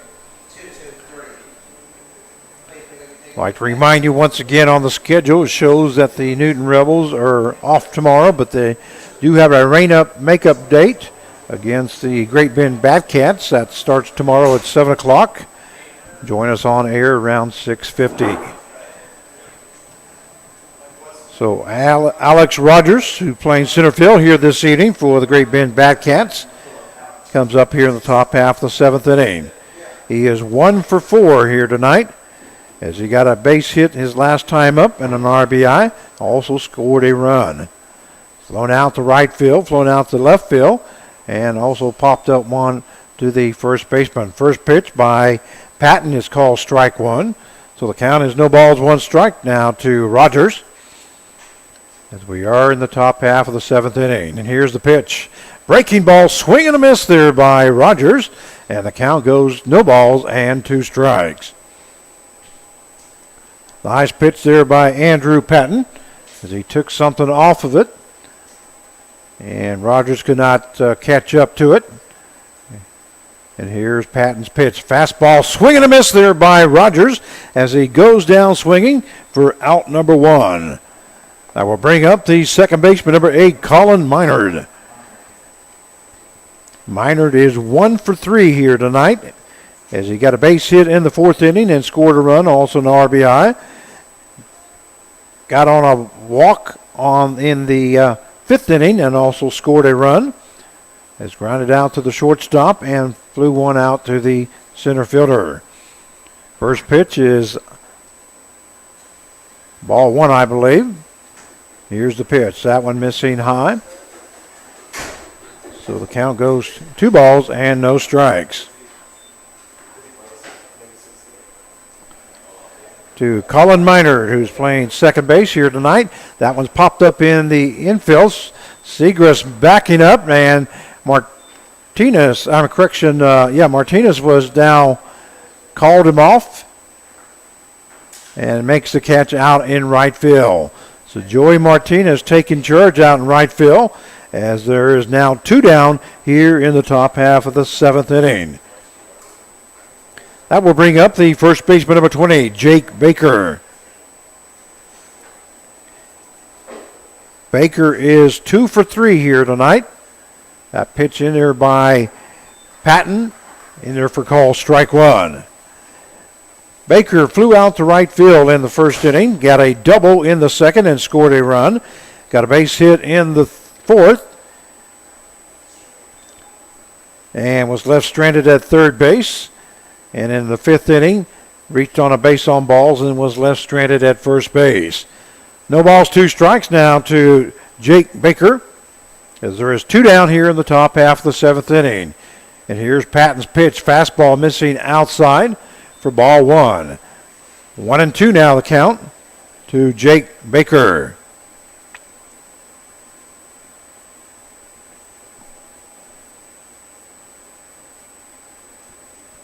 Patton set, and here's the pitch. That one missing inside is Uchi. Moves to his right and blocks it. And that will take the count to 2 balls and 2 strikes. 2 outs as the score is 12-6 in favor of the Great Bend Batcats here in the top half of the 7th inning. Here's the pitch. Breaking ball just missing the inside. Andrew Patton thought he had that one as he was dancing ready to go into the dugout. Well, that will take the count full now at 3-2. And here's the pitch. That breaking ball just missing inside, and Hibiki Uchi this time thought that was strike 3 as he dances around in the... It was. I'm just being honest. I thought that was strike 4. Yeah. So Baker will be on at first base. That's the second walk by Baker in a row. And that will bring up the left fielder, number 6, Brady Mitchell. And here's Chad Fry, your play-by-play announcer. Mitchell, 3 for 4 today. He's got a home run, couple RBIs, 2 runs scored. His last appearance was a pop fly.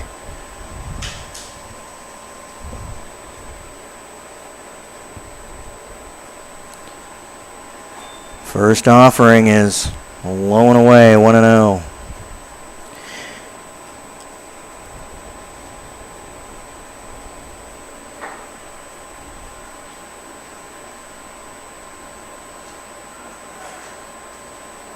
Pitches inside, throw to second is there in time, but he slid right into the glove, and they're not able to hang on.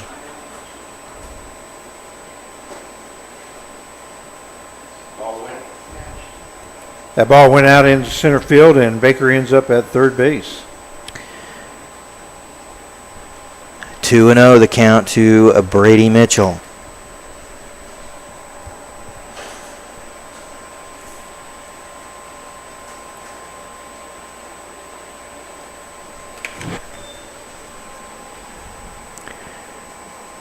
Breaking ball was let go by for 3-0 count.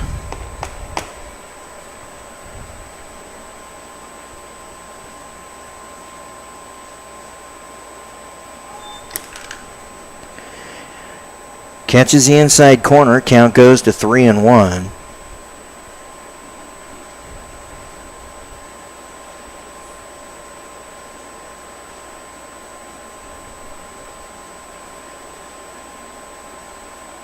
Pitch in the dirt. That'll be second walk in a row issued by Andrew Patton.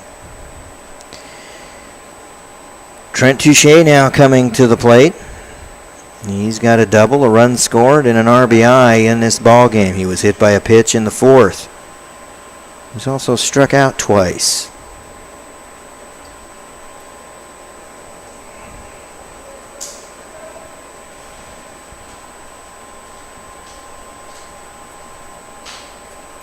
Runners at the corners, there's 2 away. Rebels trail by 6 here, 12-6. We're in the top of 7. Pitch comes inside, and it's a called strike.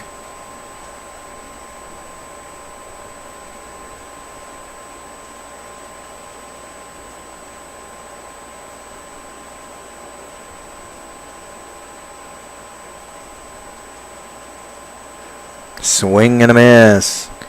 Count goes to 0-2.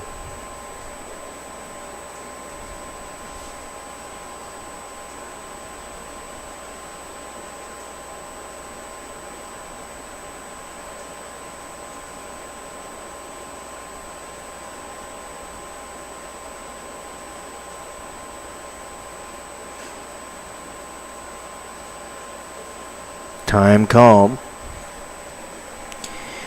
We'll reset it at 0-2. Here's 2 away.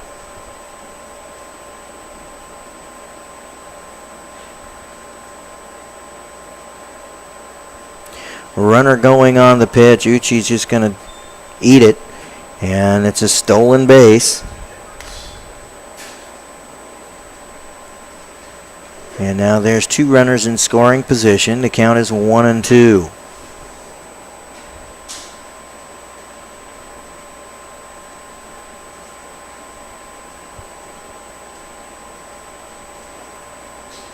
Breaking ball, let go by. And the count goes to 2-2.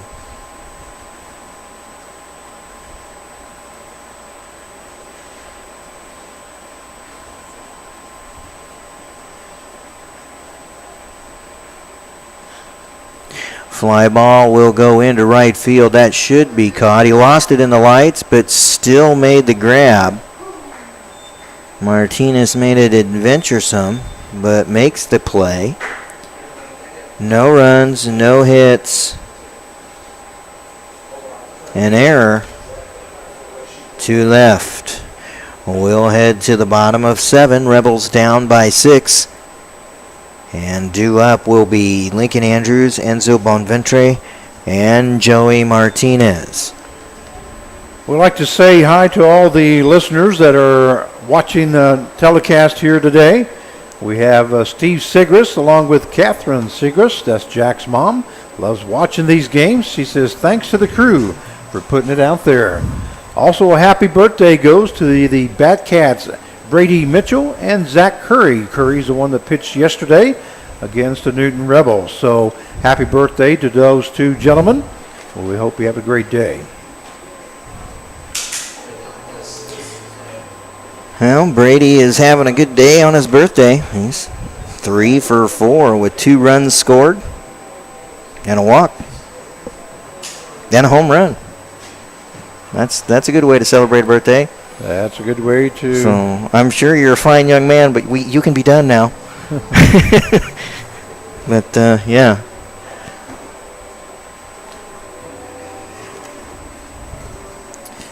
Lincoln Andrews, Enzo Bonventre, and Joey Martinez due up for the Rebs. Looks like we've got a reliever on the mound for the Batcats.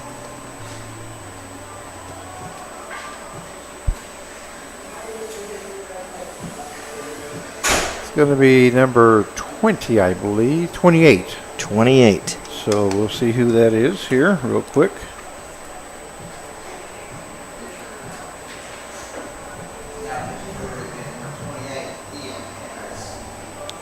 Ian Hendricks.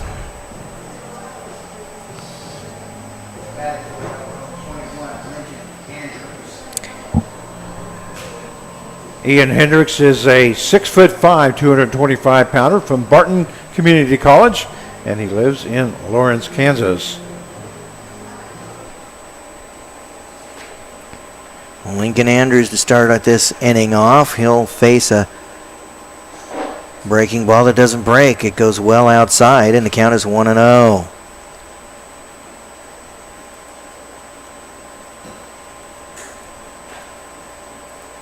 This pitch tails away from Lincoln as well, and the count goes to 2-0. Lincoln Andrews 3 for 3 in this ball game, including a home run. They're using breaking balls and staying away from him. Needs a triple here to hit for the cycle. I've seen that once in the last 5 years here. And he'll draw the walk. I bet I know who it was. The guy coming to the plate. Exactly right. Yes, Enzo the Boom Bonventre hit for the cycle last year. Can still see him rounding third on the dinger that gave it to him. Hand held high and very excited because that's something you don't see very often. He's 0 for 2 with a walk today. First pitch is up above the letters, and it's 1-0. By the way, the final numbers for Richter, he went 6 innings, gave up 9 hits, 6 runs, 5 earned runs, 2 base on balls, 3 strikeouts as he faced 29 batters. This will get away. That's ball 2 and a wild pitch, and that will allow Lincoln Andrews to head into scoring position. And a 2-0 count now to Enzo Bonventre.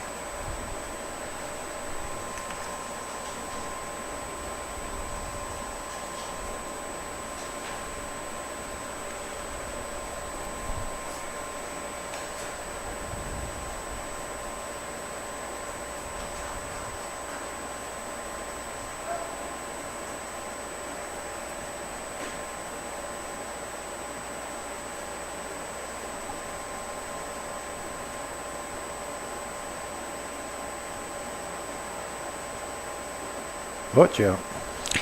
And that's going to catch a piece of Enzo. He's going to take the walk.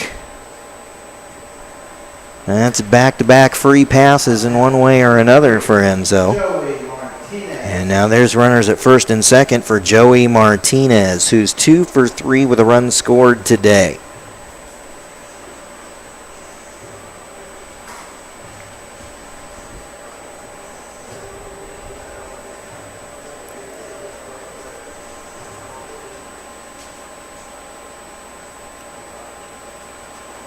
Pitch comes inside, just misses his elbow, and the count will go to 1-0.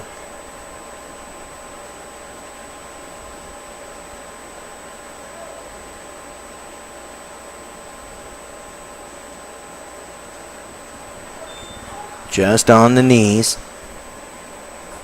Pretty decent pitch by Ian Hendricks, and count goes to 1-1.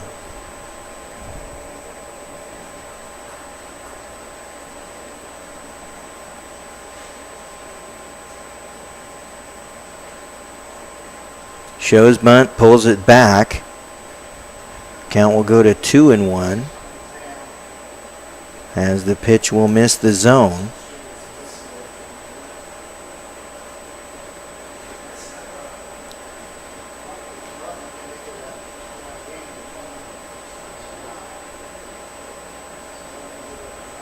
Shows the bunt, pulls it back. This pitch is in the zone, and it'll go to 2-2.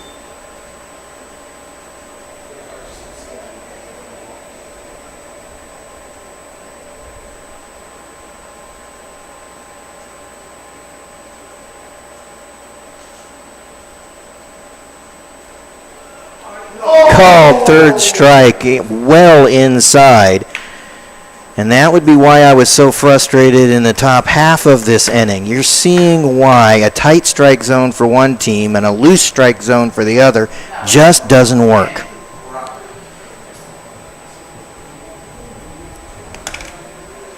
Andrew Brotman now coming to the plate. Walked and scored in the second, hit into a double play in the fifth. He's got runners at first and second, and there's one away. Swing and a miss. 0-1.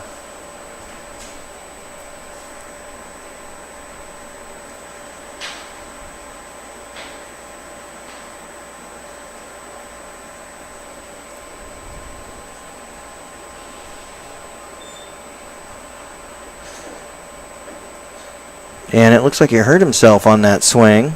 He's grabbing at his left shoulder. He fouled that one away. Might have got him on the hand area. It looks like he was holding his thumb area.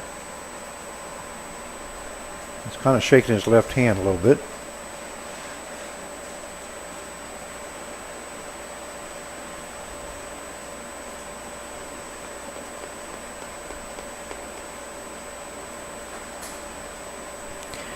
Oh, 2 count for Andrew Brotman.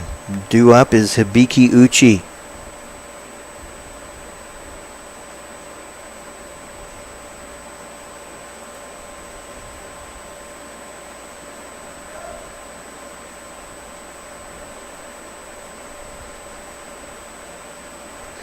Pitch is well outside, and that goes to 1-2.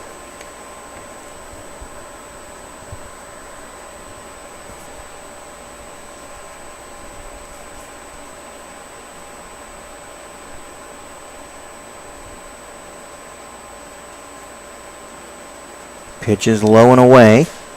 Count goes to 2-2.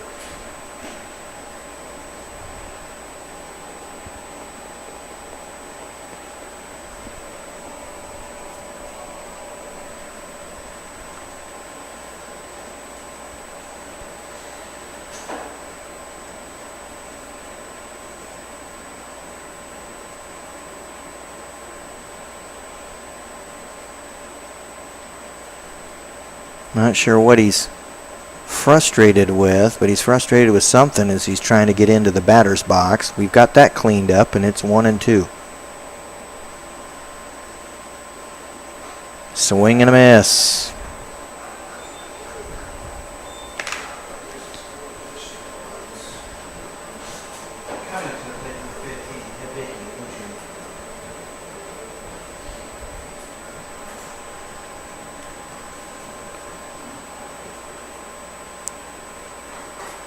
Biki Uchi now coming to the plate. He's 1 for 3.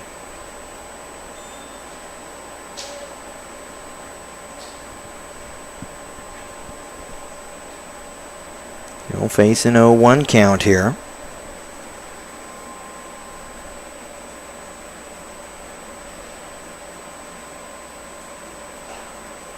Swing and a miss.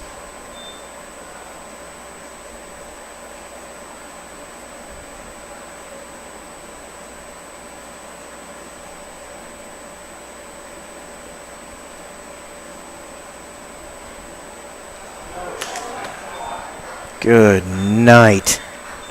Where was that the last half inning? Struck out looking. Pitch on the outside corner.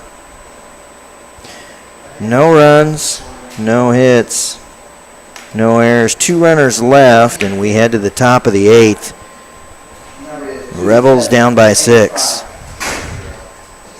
Again, 2-7, 8-5, 3-0. To get your winning $25, meet Coach Carr down below that.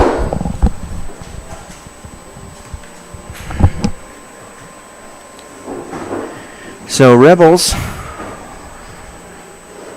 coming into the waning moments of this ball game.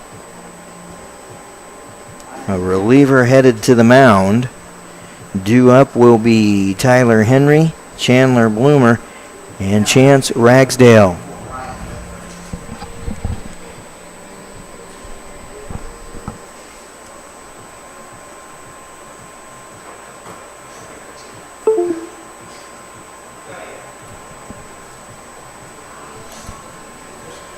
We have Ryan Nipfer coming in to pitch now for the Newton Rebels. He's a 5'11", 200-pounder from Dakota State.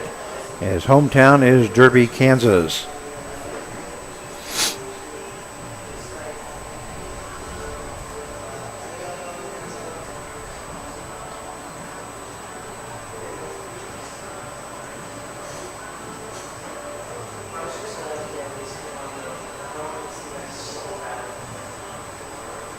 And the final numbers for Patton: he went 3 innings, gave up 2 hits, 5 runs, 4 earned runs, 4 base on balls, 3 strikeouts as he faced 17 batters.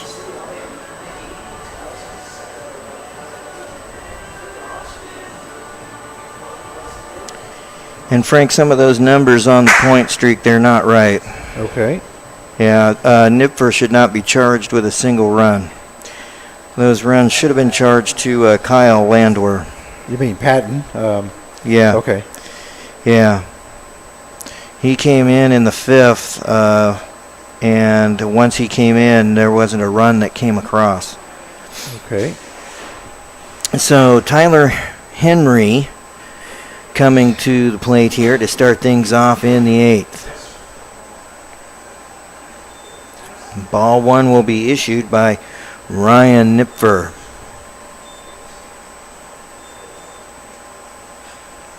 Pops him up on the infield. Couple folks giving chase. It'll be Sechrist who will make the grab. Not too far from the pitcher's mound. And Chandler Bloomer now coming to the plate. Yeah, I only show him facing 11 batters instead Yes. of 17. So Exactly. somebody made a mistake Yep. there. Yep. So I always write it right here on my score sheet. Yeah. Where that guy comes in and who he's facing first, and that's kind of a miss right there. Chandler Bloomer now coming to the plate. He's 1 for 4 in this ball game with a run scored. Uchi tries to frame the first pitch, but it's outside, and the count goes to 1-0.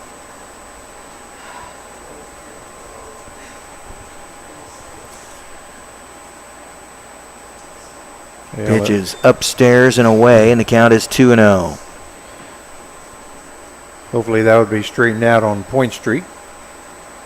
Yeah, they'll be able to work on that after the game's over, I'm sure.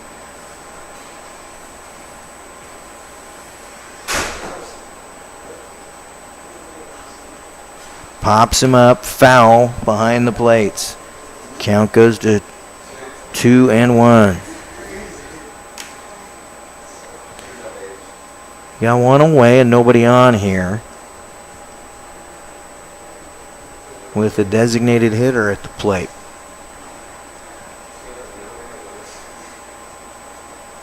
Just caught him on the bicep.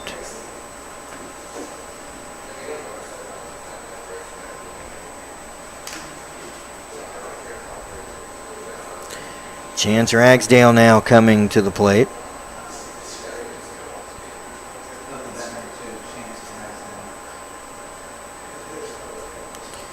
He is 1 for 4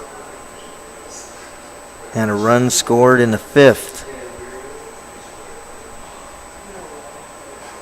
Pitch comes inside just off the hands. 1-0.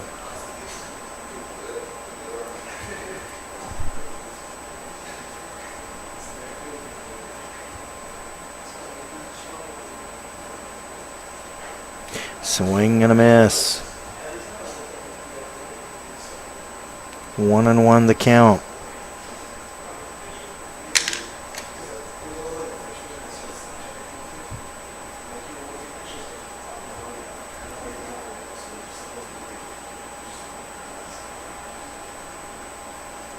Throw from Uchi gets him at second base. Caught stealing.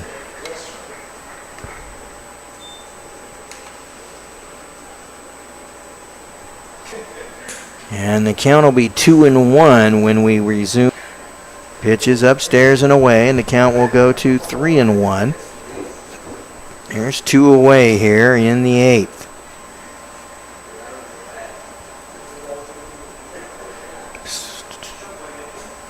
Got just a piece of it, and Uchi not able to squeeze it.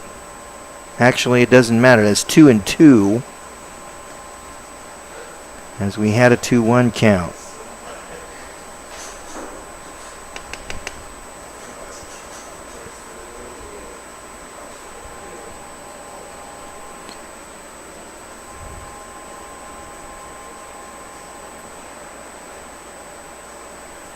Air mails the pitch.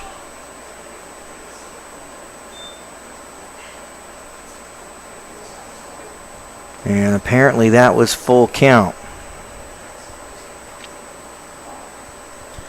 And good hustle there by Hibiki Uchi as that went clear back to the fence area.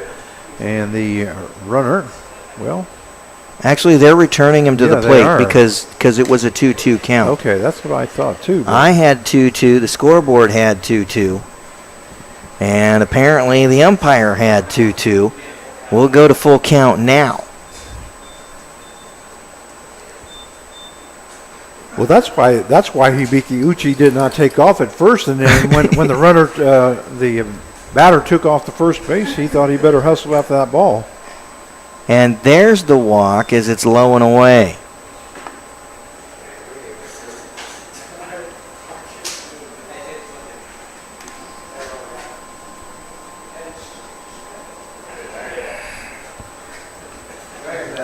Seth Carnegie now coming to the plate. He's 2 for 4 with 2 runs scored.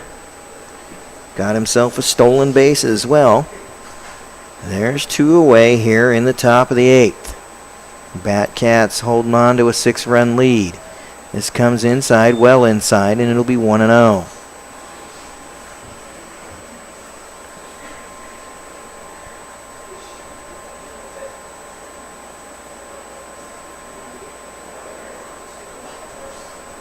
Pops him up foul, and the count goes to 1-1.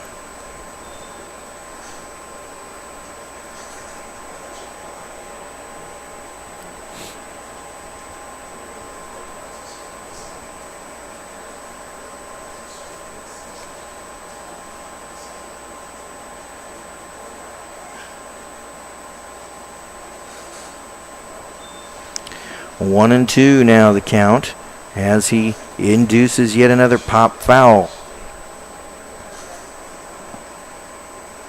Nipfer looking to get out of this right here and not allow the Rebs to fall behind any further. Runner going. Ground ball will get through to the outfield. There'll be runners at the corners with two away. He hit that in the perfect spot, the gap between first and second, which was wide open as they were holding the runner at first.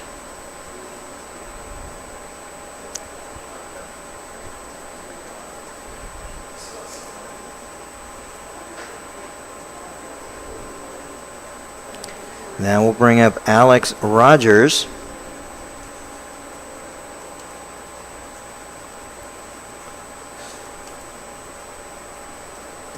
One for 5 today. He's got a run scored. 2 stolen bases. Fly ball to center field. And that'll end the threat.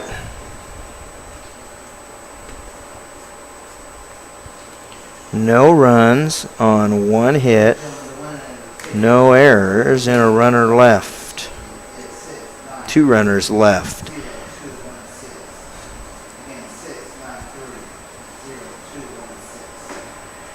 And that'll bring up the bottom of the 8th with the Rebels down by 6.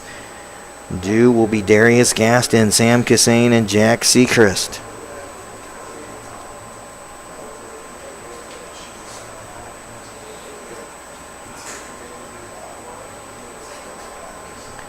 Looks like Hendricks is out on the mound again. Should be his second inning of work. The Rebels got a walk and a hit batter, and then promptly recorded 3 strikeouts in the 7th.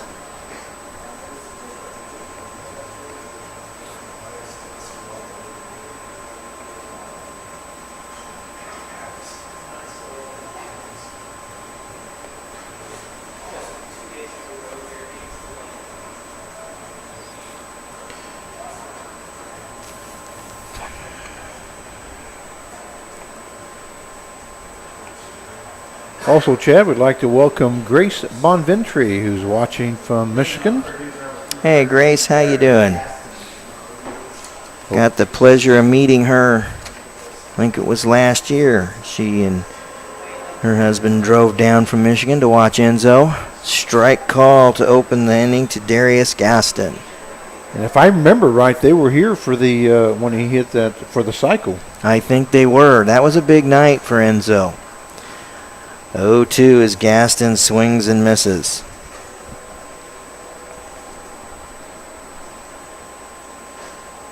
Called third strike outside corner. Gaston not happy, but not the worst call we've seen today. Sam Cassane now coming to the plate. He's got a double.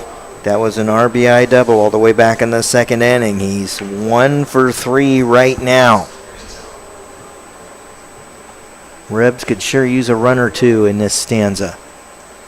Pitch is well outside and high, and that's 1-0.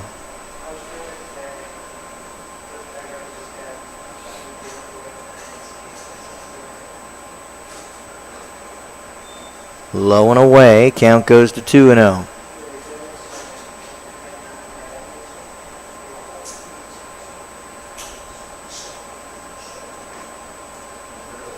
Low and away, count goes to 3-0.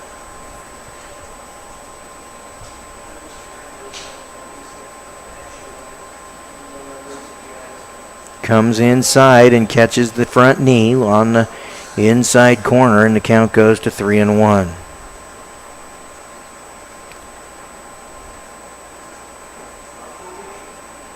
Checks his swing and is rewarded with the free pass.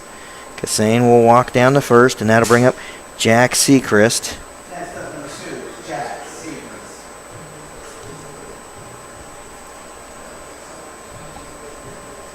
Was hit by a pitch in the 6th inning.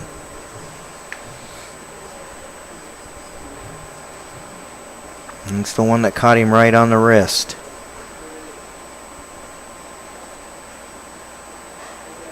Up and in. Sechrist will take ball 1.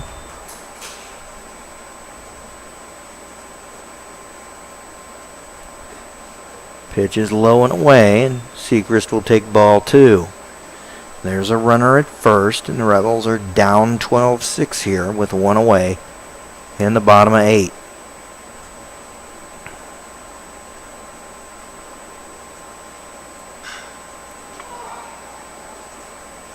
Pops him up into center field. That ball will be caught. And now there's 2 away for Nolan Riley. Riley 1 for 4 today. The 1 was a single into center field in the 1st. He's struck out, flown out, and hit into a double play today.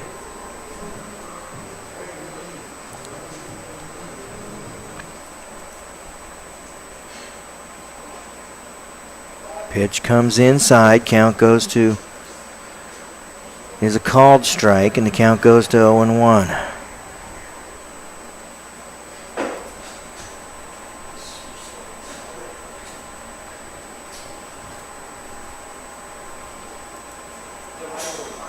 Off the bat handle, back to the screen. That pitch inside, but he's swinging anyway.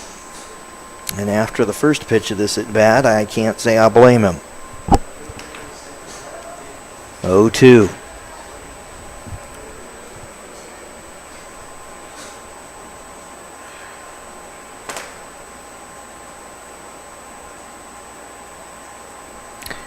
He'll step off. Hendricks will step off.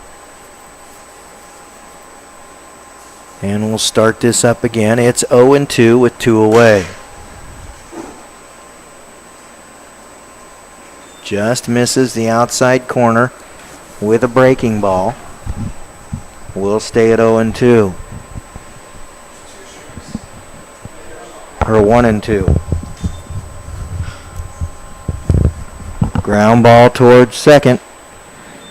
Play will be made.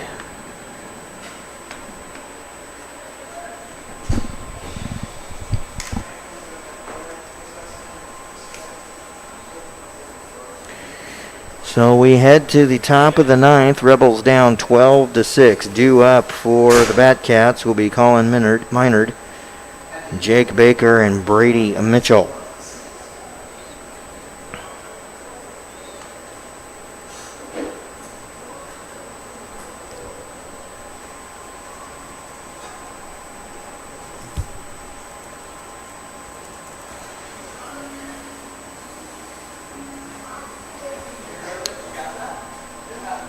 Looks like, is that Nipfer? Nipfer Yep. back on the mound for his 2nd inning of work. 4, 2, 3 tickets to the All-Star game this weekend. Number is 6930227. Again, 6930227. We do have some update on some scores. In the top half of the 9th inning, it's Rose Hill Sluggers 8 and the Mulvane Patriots 2.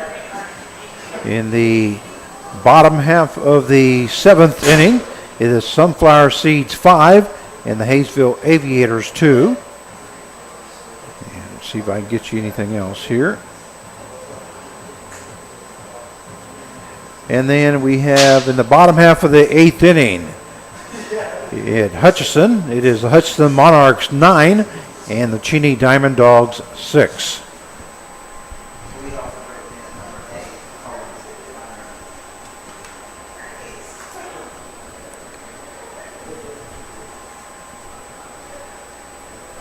Minard will lead things off here in the ninth. 1 for 4 with 2 runs scored, a walk, a stolen base, and a single. He takes ball 1 to open the at bat. Strike called right on the knee. 1-1.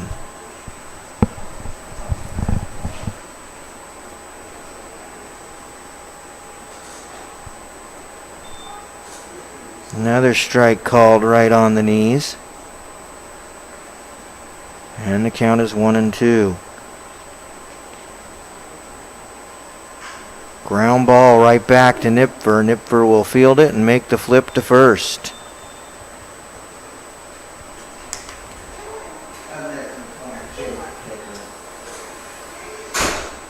And it'll bring up Jake Baker.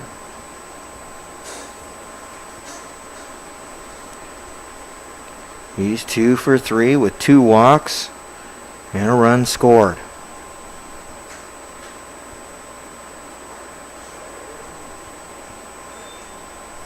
Ball 1 issued by Nipfer.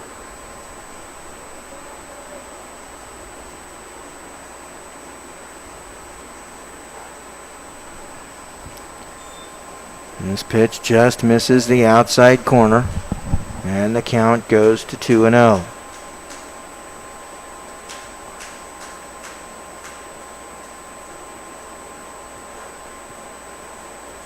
Pitch is inside, little low. Count goes to 3-0.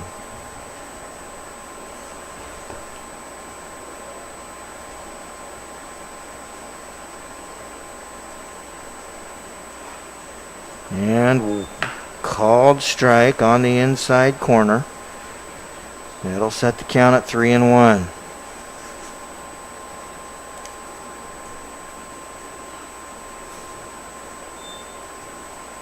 Got just a piece of the ball with that swing, and the count will go to full.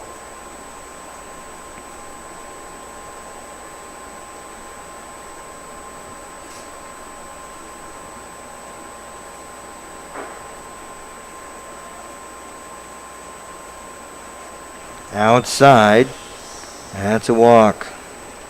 Third straight walk of the game for Jake Baker. Now to bring up Brady Mitchell.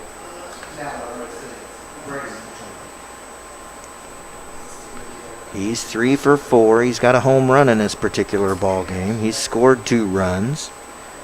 Got a pair of RBIs. And a walk. Pops him up into right field. That ball is caught. Martinez camping underneath it to make the play.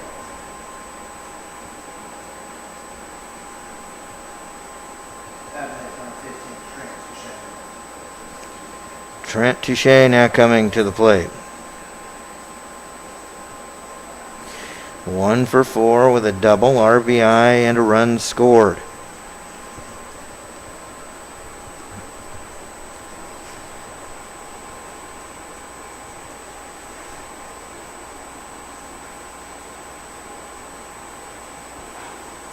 Called strike, belt high on the outside corner. 0-1 your count.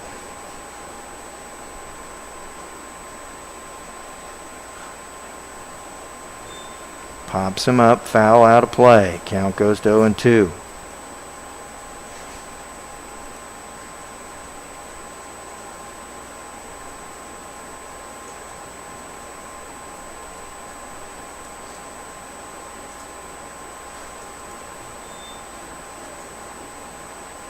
Nipfer leaves one up in his eyes, and it'll go to 1-2. The runner at first and 2 away here in the top of the ninth. Rebels down 12-6. Time called at the plate.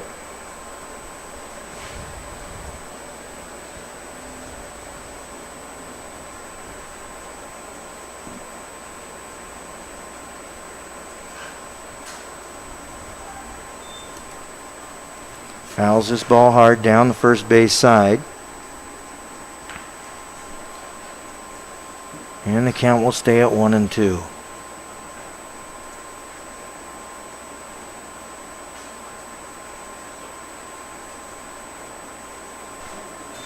Breaking ball will just miss low, and the count goes to deuces.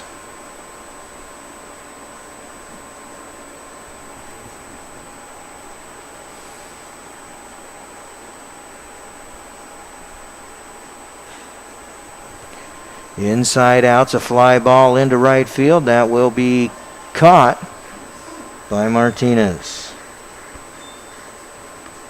No runs, no hits, no errors, a runner left. We head to the bottom of 9. Rebels needing a touchdown. 12-6 your score in favor of the Batcats.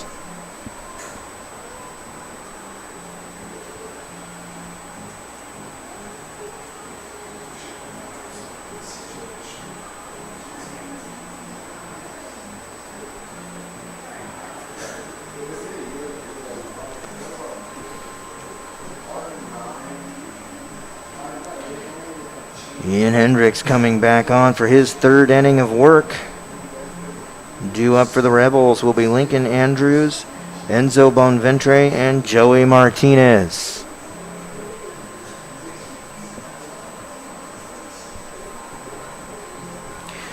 Gotta run through the sponsors quick like here as we're in the 9th, and we'd like to thank Miller Insurance Agency, American Family Insurance, Ken Hall Office, Duty Work, Conradi Insurance, and Dan Heinze, Boston Insurance, Pouch Enterprises, Realty Connection Store, Stuff and Hall, U-Haul, Roofing Services Unlimited, Shamrock Car Wash, Peyton Paw Attorneys at Law, Affordable Autos, Remax Associates of Newton, Tim Marler and Family, Carl Hodges, Dr. Brett Roofs, DDS, John and Lori Oldham, the Newton Rec Commission, Bob Burke, Ray Roofing, and Caring Hands Humane Society. Thank you all for sponsoring Newton Rebels baseball this year. Lincoln Andrews now coming to the plate. He is 3 for 3 with a walk. He's needing a triple to hit for the cycle. Check swing, called strike.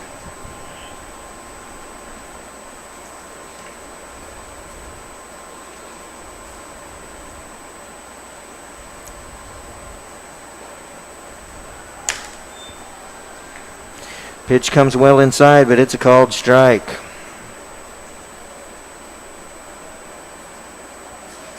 Oh, 0-2 the count now to Lincoln Andrews. Pitch is well outside, and the count goes to 1-2.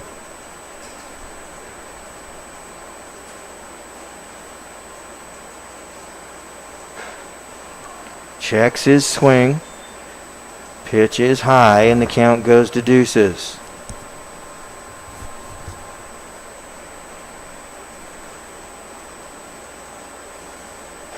Pitch is high and away, and the count goes to full.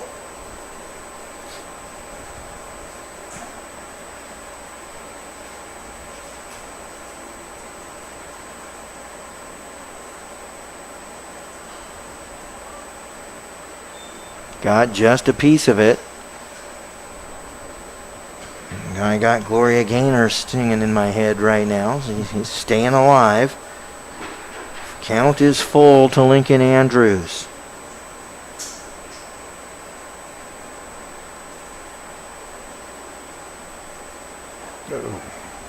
Breaking ball just missing the plate.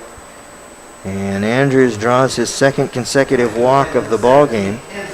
And that'll bring up Enzo Bonventre. Bonventre still looking for his first hit. He is 0 for 2. However, he's been on base twice. He's walked and been hit by a pitch in successive at-bats. Here we are in the 9th with none away and a runner at first.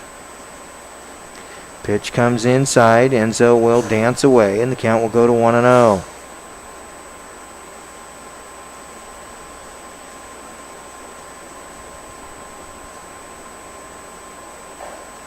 Swing and a miss. Enzo was looking for the fences on that one, and it's 1-1.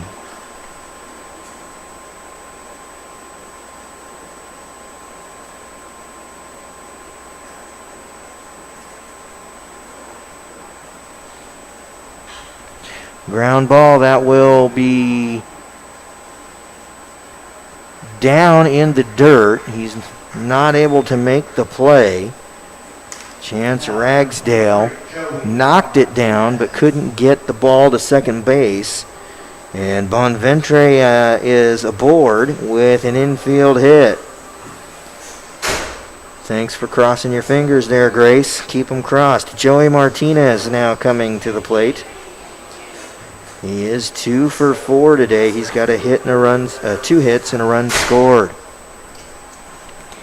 Runners at first and second, none down.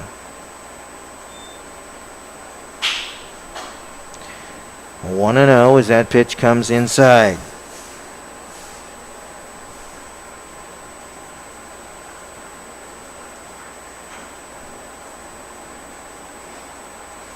Breaking ball tails away from the plate, and the count goes to 2-0.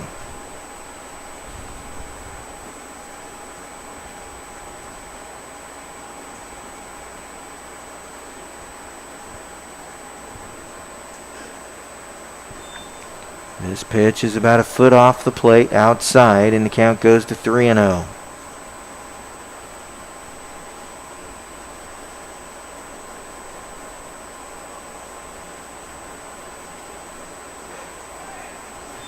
And he'll walk on 4 pitches. Bases loaded for the Rebels now, none away.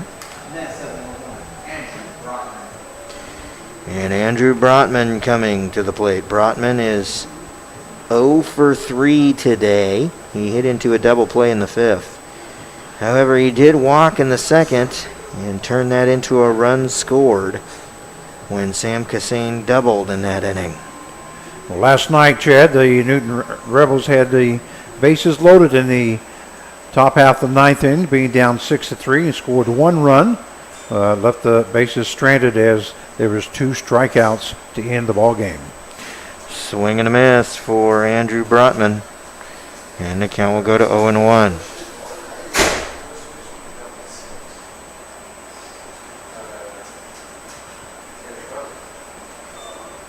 Fouls this one back to the screen, and the count goes to 0-2.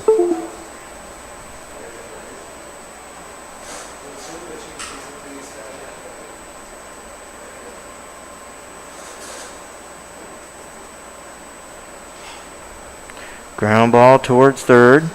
It's a double play ball, and they will not turn it.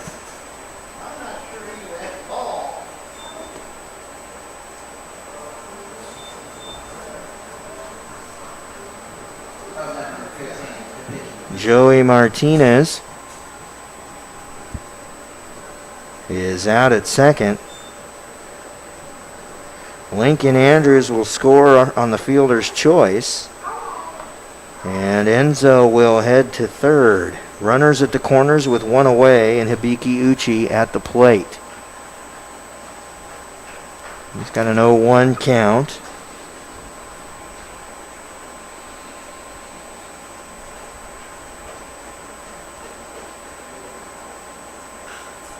Ground ball towards second. That's up for double play eligibility, but will not be one. They will retire Brotman for 3. And Enzo Bonventre will come home for the run scored. Hibiki Uchi will reach first on the fielder's choice. There's now 2 away. We have a pinch hitter. It's number 9, Eric Garza. And Eric Garza coming in.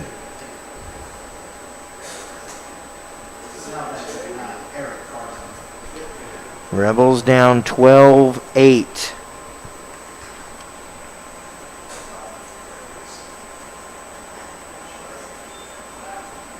First pitch to Garza is a strike just above the knees.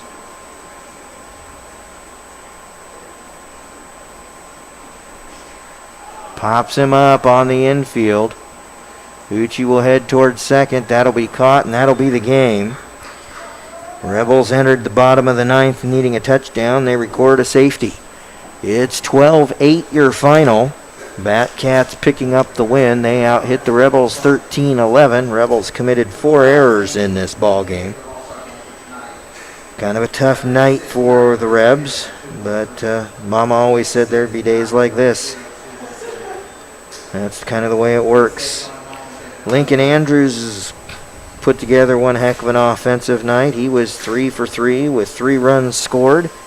And Habiki Uchi with his first dinger in a Rebel uniform. That 3-run shot that tied the ball game and kept him in it for at least the time being. Yeah, that was it back in the 3rd inning. So once again, the final score is 12-8. I'd like to remind you that the Newton Rebels will be in action tomorrow as they will have that makeup date, the rain out. That was last Tuesday. Or they will have it tomorrow at 7 o'clock. Then they'll be off on Saturday, but they will have the All-Star game. Once again, we will not be broadcasting the All-Star game on the Newton, Kansas Rebels. It will be broadcast on the Sunflower Collegiate League channel on YouTube. So we do have 7 players that will be playing in that All-Star game. That game scheduled for 7 p.m. Then we'll have our final series of the season against the Hayesville Aviators starting on Monday. I believe we have 2 games in Hayesville, and then we come back home and finish up here at home for 2 days, I believe Wednesday and Thursday. And not knowing our postseason play yet, whether the Rebels will move on to NBC World Series, that could be our final homestand and games here for this season. Yeah, what that World Series thing is going to come down to is what teams are willing to actually travel to Wichita and which ones aren't, and if enough of them aren't, they'll be picking up the phone to call Newton and other teams from the Sunflower to fill out the brackets and get a tournament together. So. Yeah, my understanding there's at least 12 teams coming in, possibly 13, and it is a double elimination tournament. That's starting on August the 3rd through the 10th. We'll have 4 days at Hutchinson. Those first 4 days we'll have games at Hutchinson and at X Stadium, and then after that they'll all be at Wichita State University X Stadium. So, Chad, is that all you got, sir?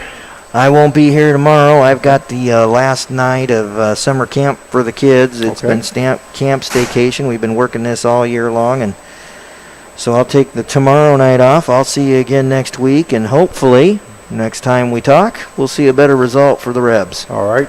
All right, that's it for us. Don't forget to join us tomorrow evening as the game starts at 7 o'clock against the Great Bend Batcats. But we will be on the air at 6:50.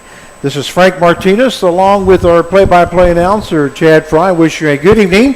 Final score, 12-8 in favor of the Great Bend Batcats. You've been watching Newton Rebels baseball. We'll see you tomorrow night.